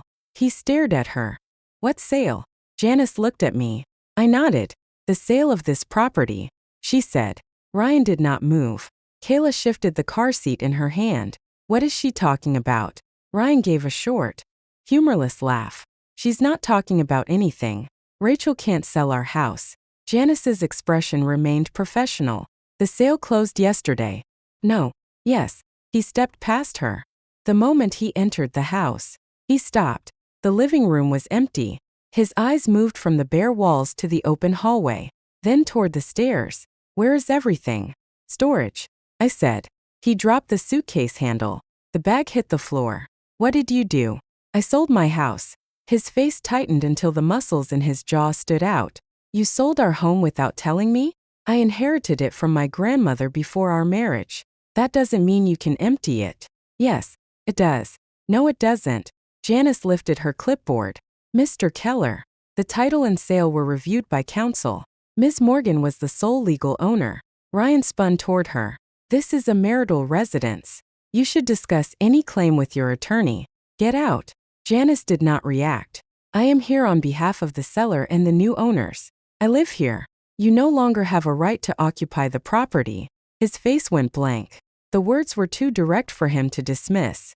Kayla walked inside carrying Noah. Her eyes moved over the empty room. "Ryan." He turned toward me instead. "Undo it. The sale is complete. Then call the buyers." "No. Give them their money back. That isn't how a closing works. Do not talk to me like I'm an idiot." I held his gaze, then stopped making demands like one. His expression changed. For a moment, I thought he might grab me. Janice must have thought the same thing because she stepped closer. "Mr. Keller, all interactions in the property are being documented." Ryan looked at her sharply. "Are you recording me?" I said documented. He dragged both hands through his hair. Kayla placed the car seat on the floor. "Where are we supposed to sleep?" I pointed toward the folding table. "There's a list of nearby hotels." She stared at me. "You knew we were bringing a baby." "Yes. And you still sold the house?" "This house was already under contract when I met Noah." Her eyes filled with anger. "You could have warned us." I warned Ryan repeatedly that this was my property. Ryan hit the folding table with his palm. The documents jumped. Noah screamed. Kayla hurried to lift him from the car seat. Stop, she shouted at Ryan. You're scaring him. Ryan froze. Then he picked up the first folder. The closing documents. He flipped through them, breathing hard. How much did you sell it for? That information is in the contract. Where is the money? My separate account. You moved marital assets? I sold inherited property. You think repeating that makes it true? No, the deed makes it true. He threw the documents onto the table and grabbed the divorce petition. His face changed as he read the first page. You filed before I got home. Yes, you told me to come home. You needed to be served. His eyes shot toward me. You planned this. For days. No, this took longer than days. You're right. I started preparing after I learned your mother had known about Noah for months. Kayla stared at him. You told me Rachel only found out last week. She did. She said Diane knew while I was pregnant. Ryan's mouth tightened. This isn't the time. Kayla's face flushed. When were you planning to tell me? Tell you what? That your mother was using your wife as a live-in caregiver while she helped us plan to move into this house. Ryan looked toward me. You've been filling her head with nonsense. I showed her nothing. Kayla shifted Noah against her shoulder. She doesn't have to. The house is empty. Ryan grabbed another envelope. The storage keys fell into his hand. What are these? Your belongings are in a storage facility in Eden Prairie. The address and inventory are included. You touched my things? I hired license movers. Everything was photographed. My grandfather's watch? Box 17. Personal valuables. My golf clubs? Unit B. Sporting equipment. My office files? Box 23. You should probably collect those before your company asks for them. His eyes narrowed. You're enjoying this. No, you are. I'm enjoying not being trapped. He grabbed the Cedar Grove invoice next. What is this? Your mother's first month at Cedar Grove. Ryan read the name twice. You put mom in assisted living? I arranged professional support. She doesn't need assisted living. That's interesting. For 3 years, both of you told me she couldn't be left alone. His mouth opened. No answer came. Kayla looked at him. You said Rachel was exaggerating your mother's condition because she wanted an excuse not to join you in Singapore. I laughed once. It came out colder than I intended. Ryan turned on her. Kayla, please. No, you said your mother didn't need help. You said Rachel chose to stay in Minnesota because she hated traveling. I said it was complicated. You always say it's complicated when you lied. Noah continued to whimper. Kayla bounced him, but her eyes stayed on Ryan. You told me this house was yours. It was our marital home. You told me you bought it after you were promoted. Ryan looked at me. The silence told me more than an explanation could. He had not merely let Kayla assume the house belonged to him. He had invented an entire history. Kayla's voice shook. You said it was worth almost $900,000. It is. You said you had no mortgage. There wasn't one. Because her grandmother gave it to her. Ryan rubbed his forehead. Why are we discussing this in front of her? Kayla's eyes widened. In front of her? She is your wife. I'm trying to protect you. From what? The deed? Janice cleared her throat. The new owners will arrive within the hour. Mr. Keller, you'll need to remove the luggage from the property. Ryan glared at her. I need to make phone calls. You may do that outside. This was my home. Janice's expression softened only slightly. I understand this is upsetting. It is no longer your home. His phone rang. Diane. Ryan answered immediately. Mom, not now. Her voice was loud enough for all of us to hear. When are you coming to get me? Ryan closed his eyes. I just got to the house. I told the nurse my son was taking me home today. That isn't happening today. What do you mean? The house. He looked at me. I folded my arms. The house was sold. Diane shrieked. She did what? I'm handling it. Bring me to a hotel. Then. I am not spending another night here. Ryan lowered his voice. Mom, I have Kayla and Noah with me. I know. You told me. We don't have a place yet. That's Rachel's fault. I stepped closer to the phone. Your first month is paid. Diane, you're safe. Stay out of this. Gladly. Ryan pulled the phone away. Mom, I'll call you back. You promised you would take care of me. I will. When? I don't know. Diane began crying. The sound was familiar. I had responded to it hundreds of times. Ryan had not. His face tightened with confusion, then irritation. Mom, please stop. You don't care what happens to me. That isn't true. Rachel would never have left me there. Everyone went silent. Even Diane seemed to realize what she had said. Ryan looked at me. For the first time since the airport, something close to fear appeared in his face. He was beginning to understand that my absence was not one empty bedroom. It was every task I had performed without being asked. Every appointment, every bill, every meal, every crisis. Kayla looked at the Cedar Grove invoice. How much is this place per month? Ryan took the paper from her. That isn't your concern. It is if you expect me to live with your mother. She needs help. You said she was independent. She has some issues. What kind of issues? She had hip surgery. When? 3 years ago. Kayla stared at him. Ryan. He turned toward me as if I were still the easiest person to blame. You did this on purpose. You waited until I was in the air so I couldn't stop you. Yes. His eyes widened at my honesty. You admit it? I made sure the sale was legal. I arranged safe housing for your mother. I stored your property. I filed for divorce. I accepted a new job. His face became still. What new job? In Seattle. You're moving. I already moved most of my things. You can't leave the state during a divorce. We have no children. My attorney has handled the filing. You discussed all of this with a lawyer behind my back. You had a child behind mine. He looked away. For once, he had no speech prepared. Kayla pulled out her phone. I'm finding a hotel. Ryan reached for it. Wait. She stepped back. No. We need to talk. We needed to talk before you put me and a baby on a flight to a house you didn't own. I can explain. You told me there were 6 bedrooms. There are. Not for us. Ryan's face reddened. I didn't know Rachel would do something this irrational. I laughed. He turned sharply. What? You still think the irrational part is that I stopped supporting you? You blew up 3 lives. No. I stepped out of the way. Everything falling on you now already belonged to you. Janice checked her watch. We need to wrap this up.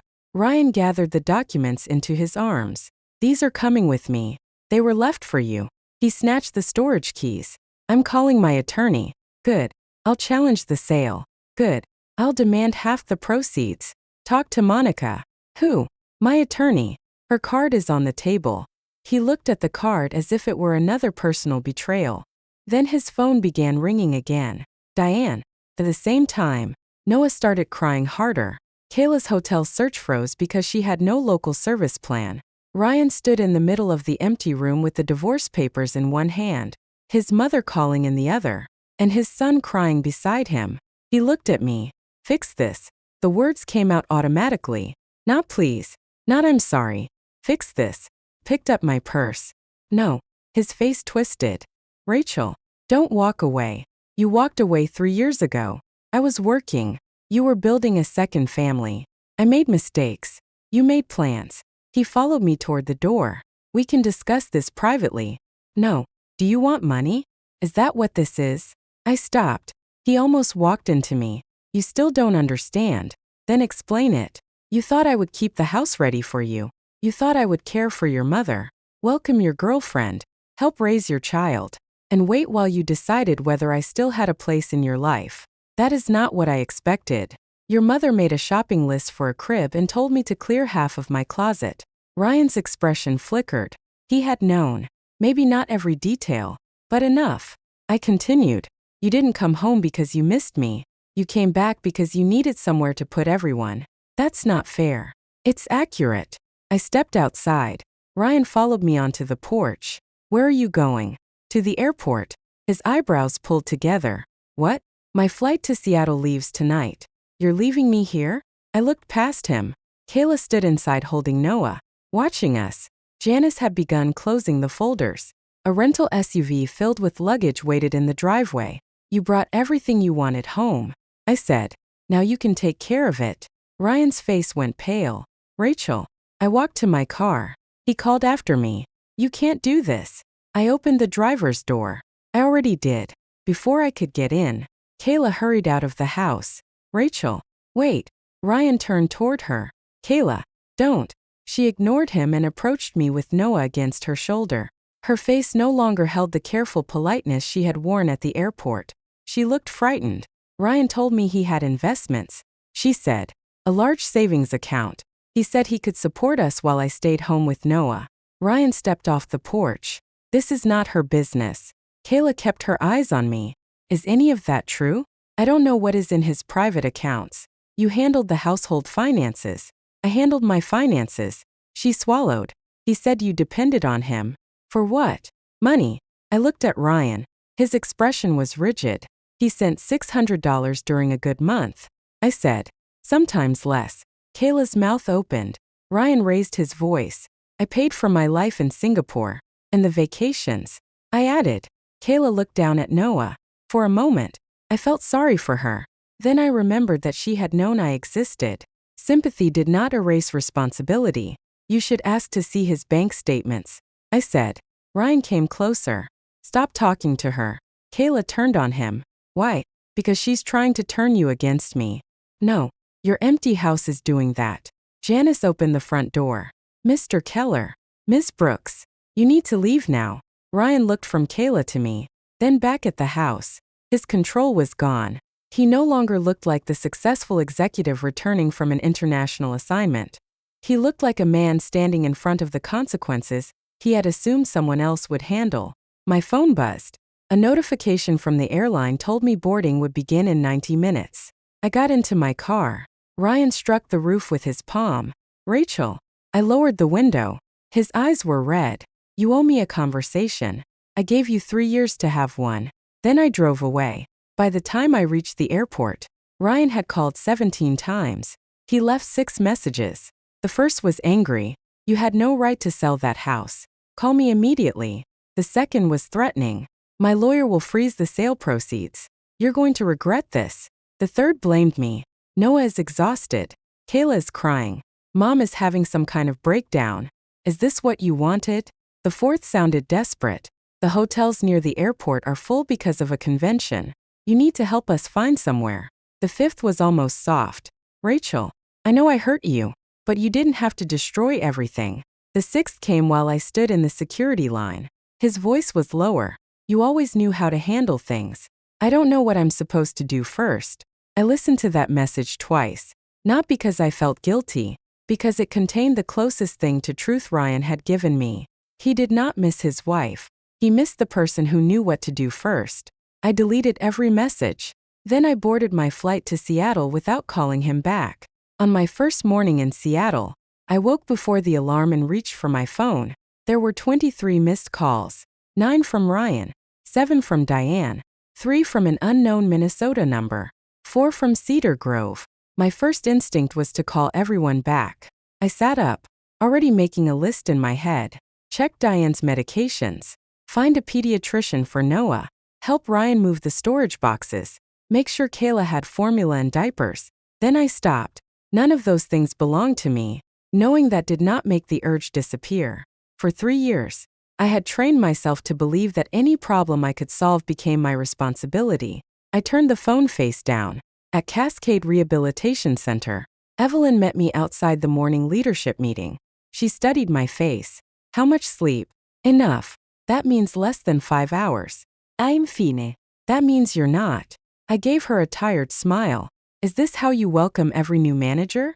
Only the ones who look like they're waiting for a building to catch fire. My old life is very loud.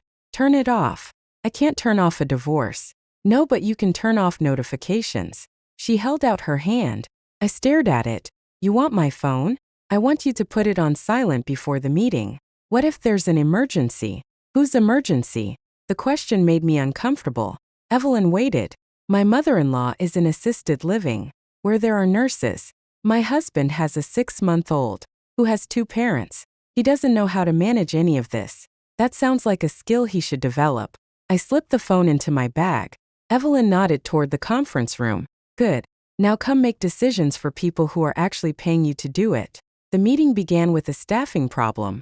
2 physical therapists had requested leave during the same week. A rehabilitation aide had resigned, and an insurance contract was delaying approvals for outpatient treatment. Marcus Bell pushed a spreadsheet toward me. We can deny 1 leave request. He said. No. I replied. He raised an eyebrow. You've been here less than a day. and both requests were submitted before the staffing shortage. So we don't punish employees because management failed to plan. Marcus leaned back. What do you suggest? I reviewed the schedule. Offer overtime to the part-time therapists, temporarily move one clinician from the neurological unit, and reduce non-urgent evaluations for 3 days. That will hurt productivity. Less than losing 2 experienced therapists because we treat approved leave as optional. Evelyn watched me without speaking. Marcus tapped his pen against the table. You're comfortable making that call? Yes. He studied me for another moment. Fine. Let's try it.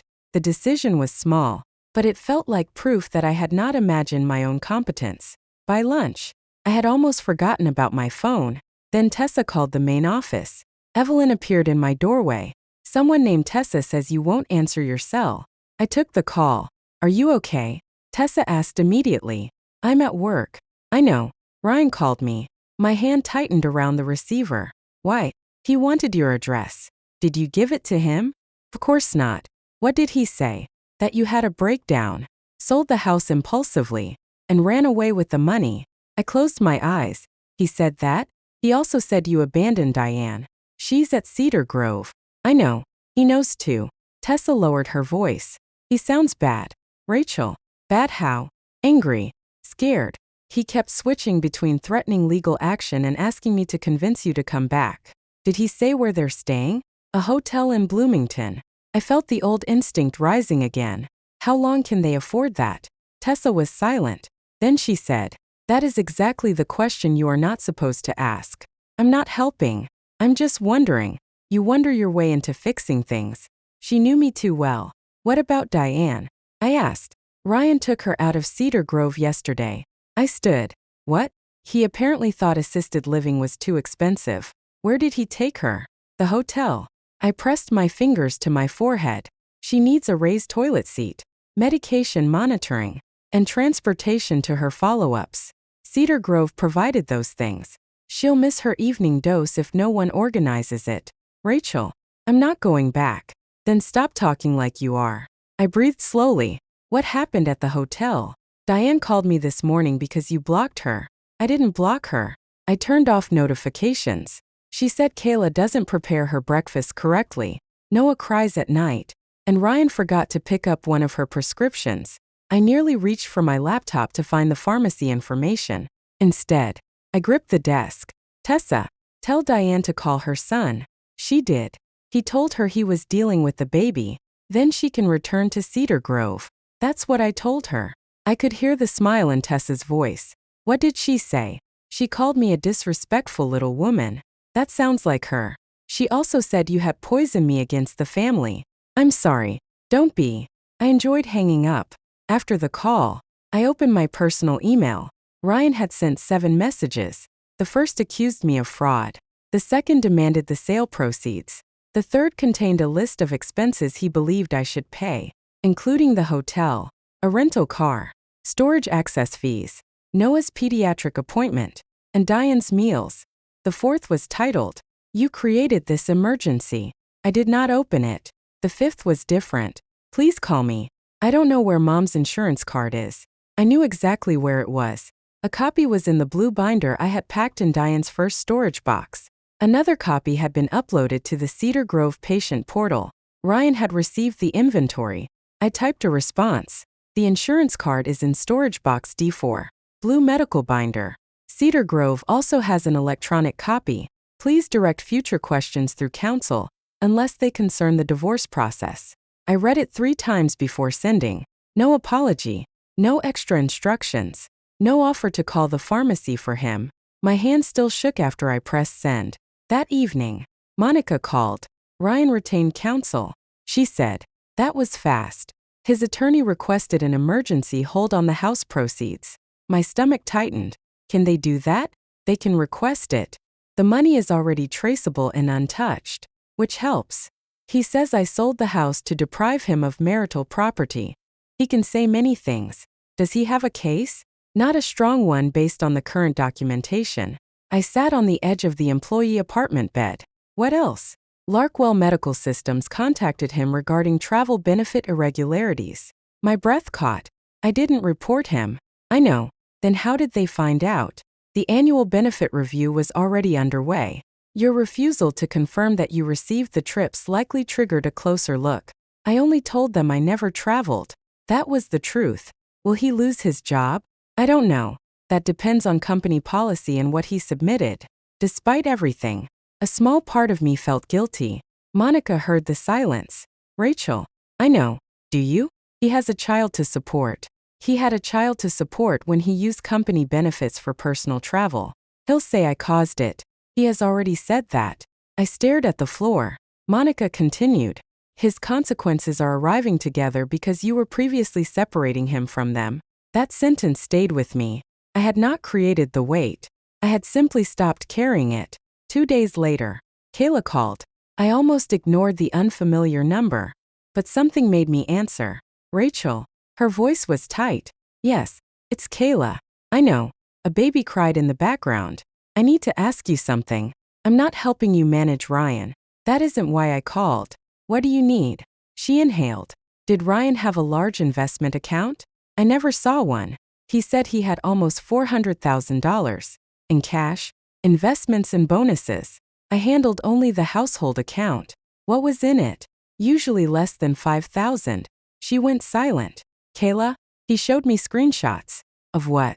An account with his name. Did the screenshots include a date? I don't know. Did you ever see him log in? No. Another cry sounded behind her.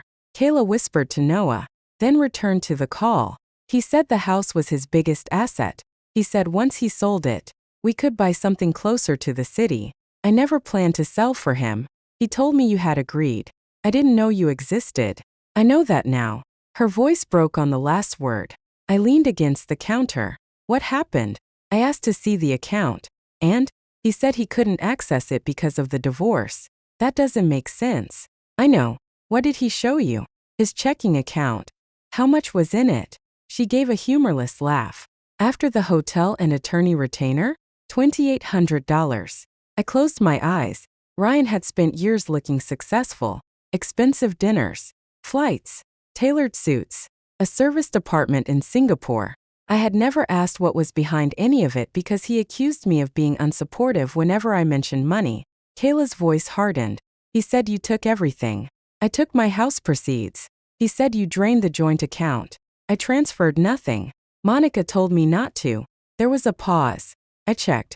Kayla said, the account is still there. Then why are you calling me? Because I don't know what is true anymore. I almost told her that she should have asked that before sleeping with a married man. Instead, I said, Ryan told both of us the version of his life that made him look most valuable. I'm not asking you to forgive me.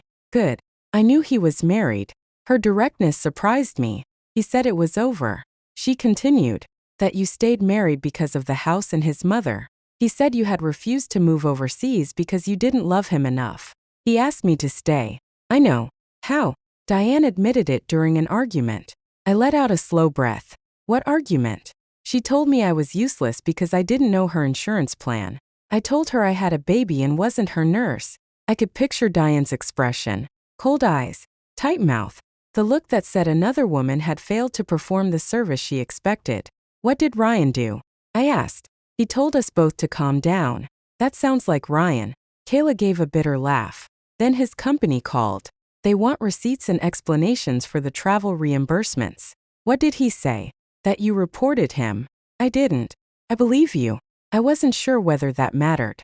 Kayla lowered her voice. I'm taking Noah to my sister's place in Chicago. Does Ryan know? I told him this morning. How did he react? He said I was abandoning him when he needed me most. The sentence was so familiar that I almost smiled. He said something similar to me for 3 years. I know I hurt you. Yes. I also know saying sorry doesn't fix it. No, it doesn't. Noah quieted. Kayla continued. I'm filing for child support. That's between you and Ryan.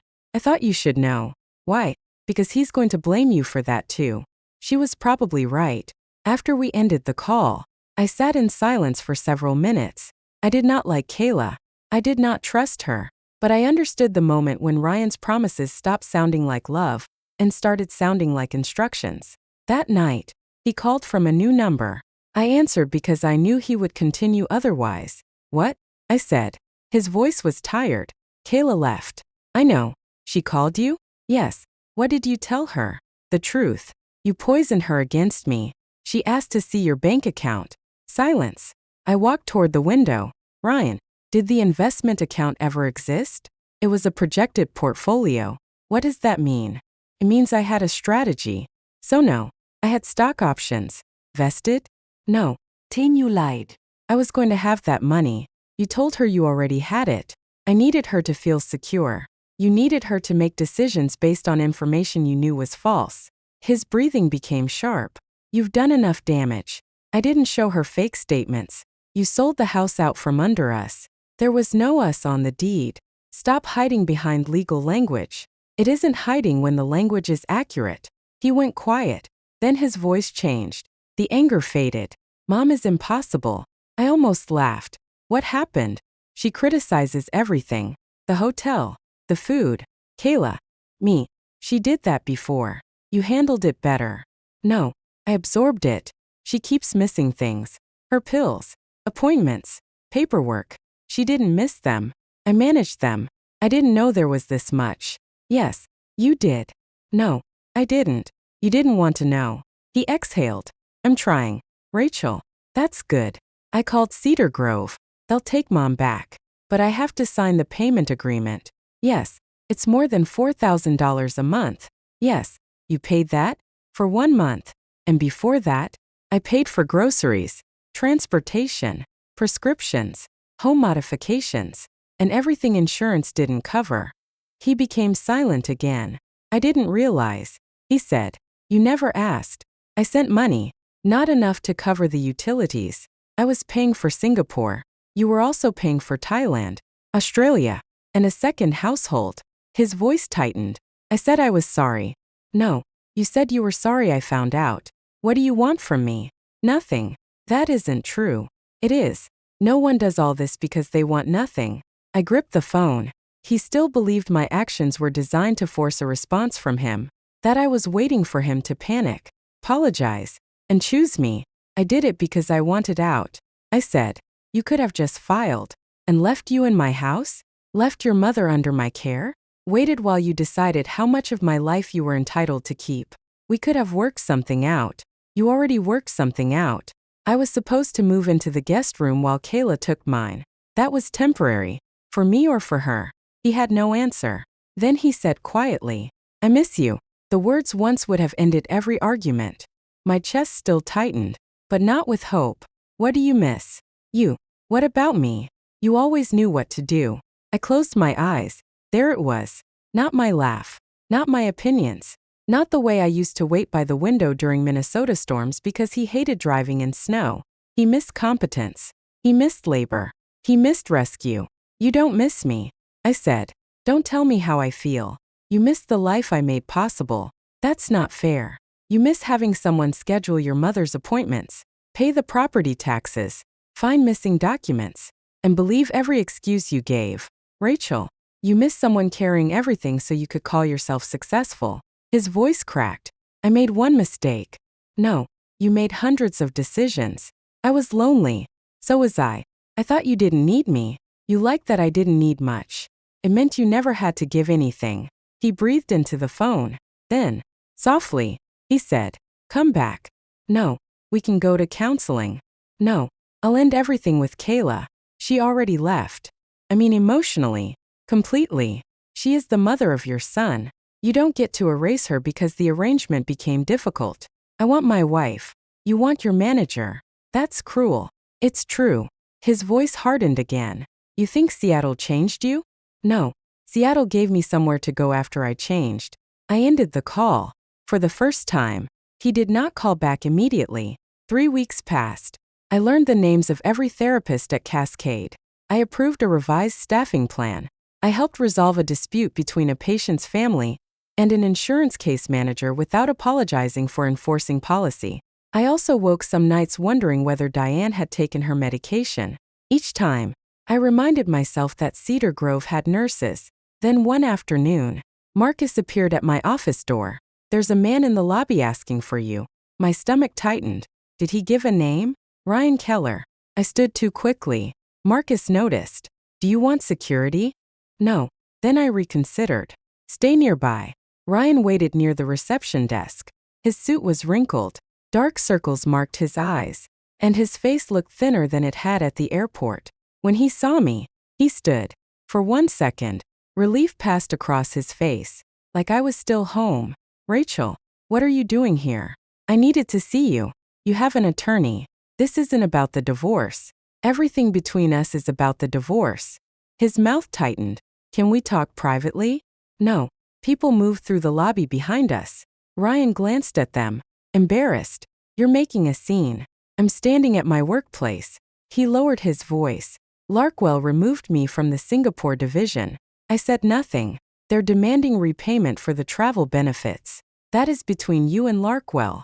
I may lose my seniority. That is between you and Larkwell. Mom is back at Cedar Grove. Good. Kayla filed for support. That is between you and Kayla. His eyes reddened. Do you have any idea what it's like to have everyone demanding something from you? I stared at him. He realized what he had said. His face changed. Rachel, I didn't mean. Yes, you did. He stepped closer. I'm losing everything. You still have a job. Maybe. You have a son. He's in Chicago. You can visit him. My mother barely speaks to me unless she wants something. Set boundaries. You make it sound easy. No, I make it sound necessary. His hands opened helplessly. I don't know how to do this. You'll learn. Why are you so calm? Because these are no longer my emergencies. Pain crossed his face. I'm still your husband. On paper. I loved you. Maybe. I did. You loved what I provided. That isn't true. Then tell me what you loved about me that had nothing to do with what I did for you. His mouth opened. He looked away. I waited. He could not answer. Finally, he whispered, I have no one left. I felt the old Rachel stir inside me, the woman who would have taken his hand, found him a hotel, called Cedar Grove, reviewed his company documents, promised that one mistake did not define him. I let that woman speak one last time, but only inside my head. Then I looked at the man who had used her kindness as infrastructure. You have yourself. I said. That's who I had when you left me. He shook his head. You're not the same woman I married. No. His expression collapsed. I continued before guilt could silence me. The woman you married thought love meant making herself useful enough that no one would leave. You proved that being useful doesn't make someone loyal. Rachel, please. I'm sorry your life is difficult. Then help me. No. His face hardened. You planned all of this to punish me. I planned it to protect myself. What's the difference? I get to move forward whether you suffer or not. Marcus stepped closer from the hallway. Ryan noticed him and straightened his shoulders. I'll see you at mediation, he said. Yes. He turned away, then stopped. If I had come home before Noah was born, would you have forgiven me? I thought about it. A year earlier. Probably would have. That answer frightened me more than anything else. Yes, I said. Ryan looked back, hope flashing across his face. Then I finished. And you knew that. That's why you stayed away until forgiveness required me to surrender my entire life. His hope disappeared. I watched him leave the building alone. My hands began shaking only after the doors closed. Marcus stood beside me. You okay? No. Do you need to go home? I looked toward the conference room where my team was waiting for me to approve the first stage of a new caregiver support proposal. No, I said. Then I took a slow breath. I have work to do. Ryan did not look at me when I entered the mediation room. He sat beside his attorney, Daniel Prescott, with a stack of financial records in front of him. His suit was pressed, but his face still carried the exhaustion I had seen at Cascade. Monica pulled out the chair beside her. Sit, she said quietly. I sat. Across the table, Ryan finally raised his eyes. For 1 second, his expression softened. Then he looked at the legal folder in my hands and remembered that I was no longer there to rescue him. The mediator, Susan Hart, introduced herself and explained the process. We are here to address property, debt, financial disclosures, and the dissolution agreement. Since there are no children of the marriage, custody is not part of today's discussion. Ryan shifted in his seat when she said no children. He had a child, just not with me. Susan turned to Daniel. Mr. Prescott, I understand your client disputes the classification of the former marital residence. Daniel opened a folder. My client lived in the property throughout the marriage. It served as the marital home, and he believed it was jointly owned. Monica did not react. Susan looked toward her. Ms. Reed? Monica slid several documents across the table. The property was transferred to Ms. Morgan by her grandmother before the marriage. The deed remained solely in Ms. Morgan's name. There was no mortgage, no refinancing, and no transfer of title. Daniel glanced at the documents. My client contributed to household expenses.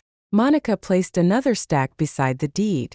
Here are 3 years of property tax payments, insurance premiums, repairs, and utility records. They were paid by Ms. Morgan. Ryan leaned toward his attorney and whispered something. Daniel frowned, then turned back to Monica. My client transferred funds into the joint account. He did, Monica said. The average amount was $612 per month. Household expenses averaged more than $3,700. In several months, he made no transfer at all. Ryan's face reddened. That money wasn't just for the house, he said. Rachel had income. Monica looked at him. That is exactly the point. Daniel touched Ryan's arm. Let me handle this. Ryan pulled away. I paid for things. I looked at him. What things? His eyes narrowed. You know what I paid for? No. Ryan, tell everyone. He glanced toward Susan. Then Daniel. I paid for our health insurance. Your company provided it. I paid the employee premium. For yourself. I had insurance through my job. I sent money for Mom. Not enough to cover her prescriptions. I was overseas, and I was still paying for your life in Minnesota. His jaw tightened. I was working for our future. I shook my head. You have used that sentence so many times that I think you believe it. Susan raised one hand. Let's keep the discussion focused. Ryan looked down, but his fingers curled against the edge of the table. Daniel continued. Even if the property itself is classified as separate, my client believes he is entitled to a portion of the appreciation during the marriage. Monica opened another report. The valuation records show that the increase was primarily market-based. There were no major improvements financed by Mr. Keller. The furnace, storm repairs, and maintenance were paid by Ms. Morgan. Ryan turned to me. You kept every receipt? Yes. Because you were planning this? No. Because you never knew where anything was. He stared at me. I remembered the old Ryan laughing when I labeled tax folders, telling friends I was obsessed with paperwork. Now those folders were the reason he could not rewrite our marriage. Susan reviewed the appraisal and payment records. Based on the documents presented, Mr. Keller's claim appears limited. Ryan leaned back and muttered, Unbelievable. I heard him. So was finding out you had a 6-month-old son. Daniel closed his eyes briefly. Mr. Keller, please. Ryan turned toward me. You already won. Rachel, is that what you want to hear? This isn't about winning. You sold the house. You kept the money. You moved across the country. My company demoted me. I did not demote you. You triggered the investigation. I answered a benefits email honestly. You knew what would happen. No, I knew I had never taken those trips. His face twisted. You could have protected me. The room went quiet. Even Daniel stopped writing. I stared at Ryan. 3 years of marriage reduced to one expectation. You could have protected me. I spoke slowly. I did protect you. Ryan frowned. For 3 years. I made you look like a responsible son. I kept your mother safe. I made your house look maintained. I paid the bills that allowed you to tell people you supported a family back home. I accepted 7-minute calls so you could pretend you were still a husband. His eyes dropped. I protected you from every consequence until you started believing consequences were something only other people deserved. Susan let several seconds pass before speaking. Mr. Keller, would you like a brief break? No. His answer came quickly. He picked up his pen. Let's finish. The financial settlement was simpler after that. Ryan withdrew his request for half the house proceeds. I agreed not to pursue reimbursement for every expense I had paid on Diane's behalf, though Monica made sure the agreement stated clearly that I had no future obligation to support her. We divided the remaining joint funds. The joint account contained less than $4,000. Ryan stared at the number. That can't be right. Monica pushed the statements toward him. It is. He flipped through the pages. Where did all the money go? I almost answered. Then I realized he was asking the same question I had asked for years. Where had his salary gone? The restaurants, the trips, the apartment, the image, the second family. I think that is something you should review with your own accountant. I said. Daniel placed one hand over the statements. We'll handle it. At the end of the mediation, Susan placed the draft agreement in front of us. Ryan read each page slowly. When he reached the signature line, he stopped. What happens if I don't sign? Daniel leaned toward him. We proceed to litigation. Based on the documentation, that will be expensive and unlikely to improve your outcome. Ryan looked at me. You really want this? Yes. What if I go to counseling? Go.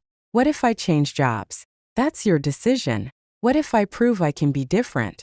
Then you'll be different. His face tightened. And that means nothing to you? It may mean something to Noah.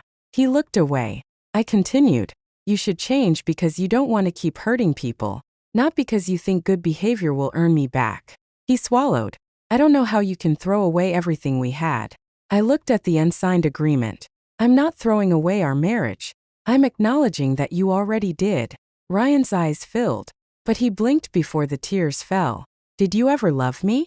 The question hurt because part of me still remembered how easy it had once been to answer. Yes. He looked at me again. Then how can you sit there like this?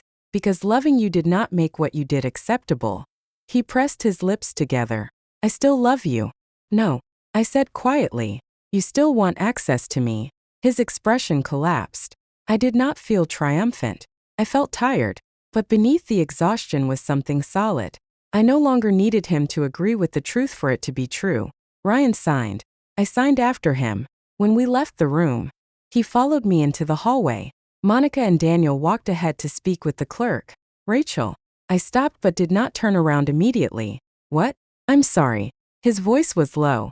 I faced him. He rubbed his thumb against the edge of his folder. I know I said it before, but I mean it now. What are you sorry for? He hesitated. For hurting you. How? His eyes tightened. Do we have to do this? Yes. He let out an uneven breath. Elite. I used you. I let Mom use you. I blamed you because admitting the truth made me look like the man I didn't want to be. I said nothing. He continued. I told Kayla you were cold because it made me feel better about cheating. I told you Mom needed you because I didn't want to pay for care. I told Mom you wanted to stay because I didn't want her angry with me. His mouth shook.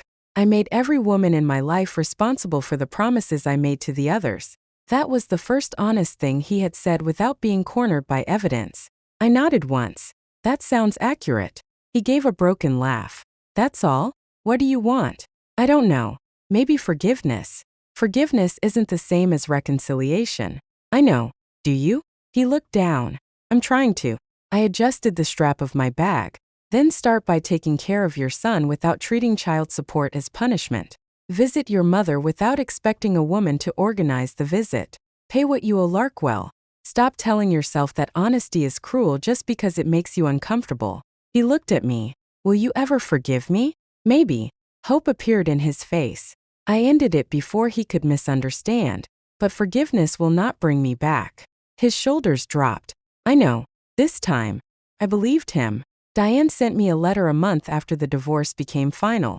She did not call because I had asked Cedar Grove not to share my number through its family communication system. The envelope contained 4 handwritten pages. The first page blamed Kayla. The second blamed Ryan. The third blamed me. By the fourth, Diane's anger had burned itself out. She wrote that the staff at Cedar Grove expected her to make her own appointments. They reminded her about activities, but did not rearrange the entire schedule when she changed her mind. They would assist her, but they would not obey her. She disliked that. Then she wrote, I didn't understand how much you did until no one person was doing all of it anymore. I read the sentence twice. Below it, she added, I was protecting my son. A mother does what she has to do. I took out a blank card. For several minutes, I considered writing nothing. Then I wrote, protecting an adult from responsibility is not love. It is permission to keep hurting people. I hope you and Ryan learn the difference. I did not sign it love. I signed it Rachel. That was enough. My work at Cascade became busier. In my second month, one of our patients, a 56-year-old woman named Linda Mercer, began crying during a discharge planning meeting. Her husband had suffered a spinal cord injury 5 years earlier. Linda had left her accounting job to care for him. Now he could manage many daily activities independently, but Linda had no job, little retirement savings, and no confidence that anyone would hire her after a 5-year gap. "I don't know who I am without taking care of him," she said. Her husband looked down. "I keep telling her to go back to work." Linda shook her head. "You say that, but every time I leave the house, you call me, 'cause I worry, and then I worry." I listened to them argue and heard pieces of my own life. After the meeting, I took the problem to Evelyn. "We help patients regain independence," I said, "but we don't do enough for the people who gave up their independence to care for them." Evelyn folded her arms. "What do you want to do? A return-to-work support group? That sounds small. Can start small. What would it include?" "Skills assessments. Résumé support. Referrals for short-term training. Counseling about caregiver guilt.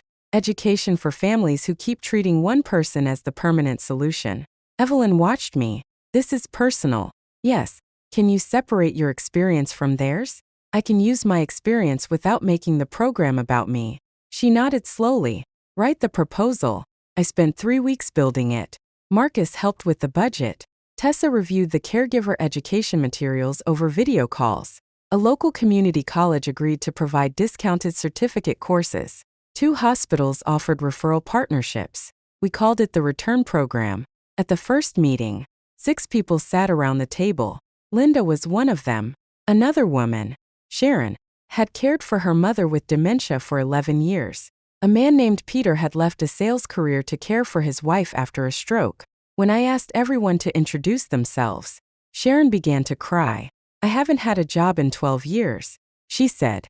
"I don't think I have anything employers want." I leaned forward. "For 12 years, did you manage medications?" "Yes." "Appointments?" "Yes." "Insurance disputes?" "All the time." "Budgets?" She nodded. "Emergencies?"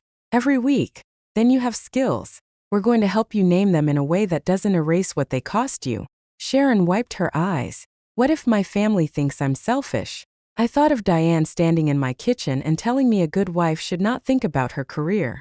"Then your family may need to learn that loving them does not require you to disappear." The room went quiet. Linda nodded. Peter looked down at the workbook in front of him.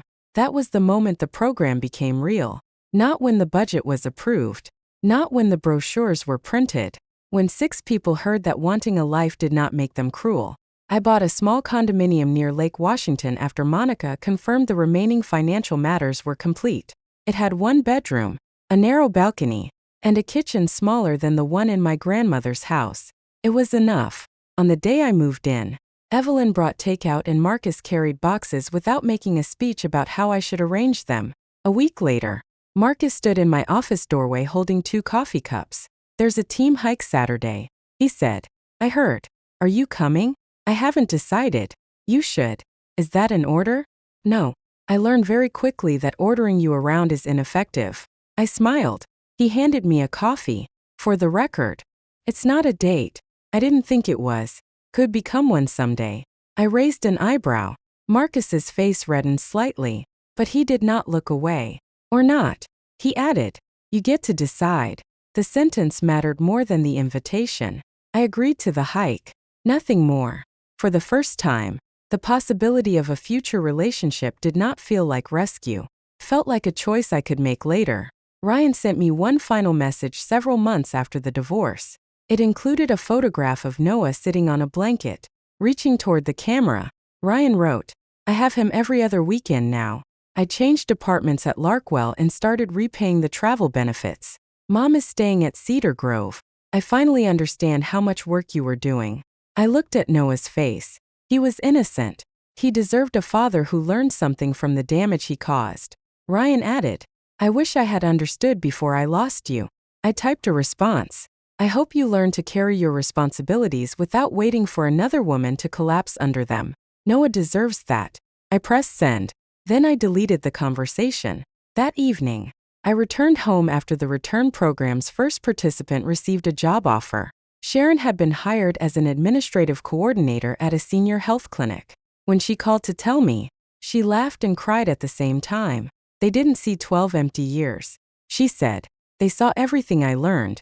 After the call, I sat alone in my apartment. My phone was quiet. No missed calls from Diane.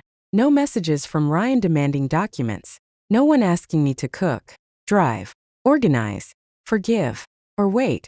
For years, silence had frightened me. Silence meant Ryan had not called. Silence meant I had done something wrong. Silence meant I was not needed. Now it meant peace. 3 years earlier, I believed marriage meant holding everything together, while Ryan pursued a future for both of us. I had been wrong. He pursued the future he wanted and left me responsible for preserving the life he planned to return to whenever it suited him. The day he came through the airport with Kayla and Noah was not the day my life fell apart. My life had been falling apart quietly for years. That was simply the day I stopped holding the broken pieces for him. I had spent my career teaching people to recover their strength, trust their bodies, and rebuild ordinary lives after devastating changes. It took me far too long to understand that recovery was not only for my patients. I did not lose my home. I chose a new one. I did not abandon my marriage. I stopped letting it abandon me. I did not become cold. I learned that compassion without boundaries becomes permission. And I did not destroy Ryan's life. I handed it back to him. For the first time in years, my future belonged only to me. I was not waiting for anyone to come home. I was already there.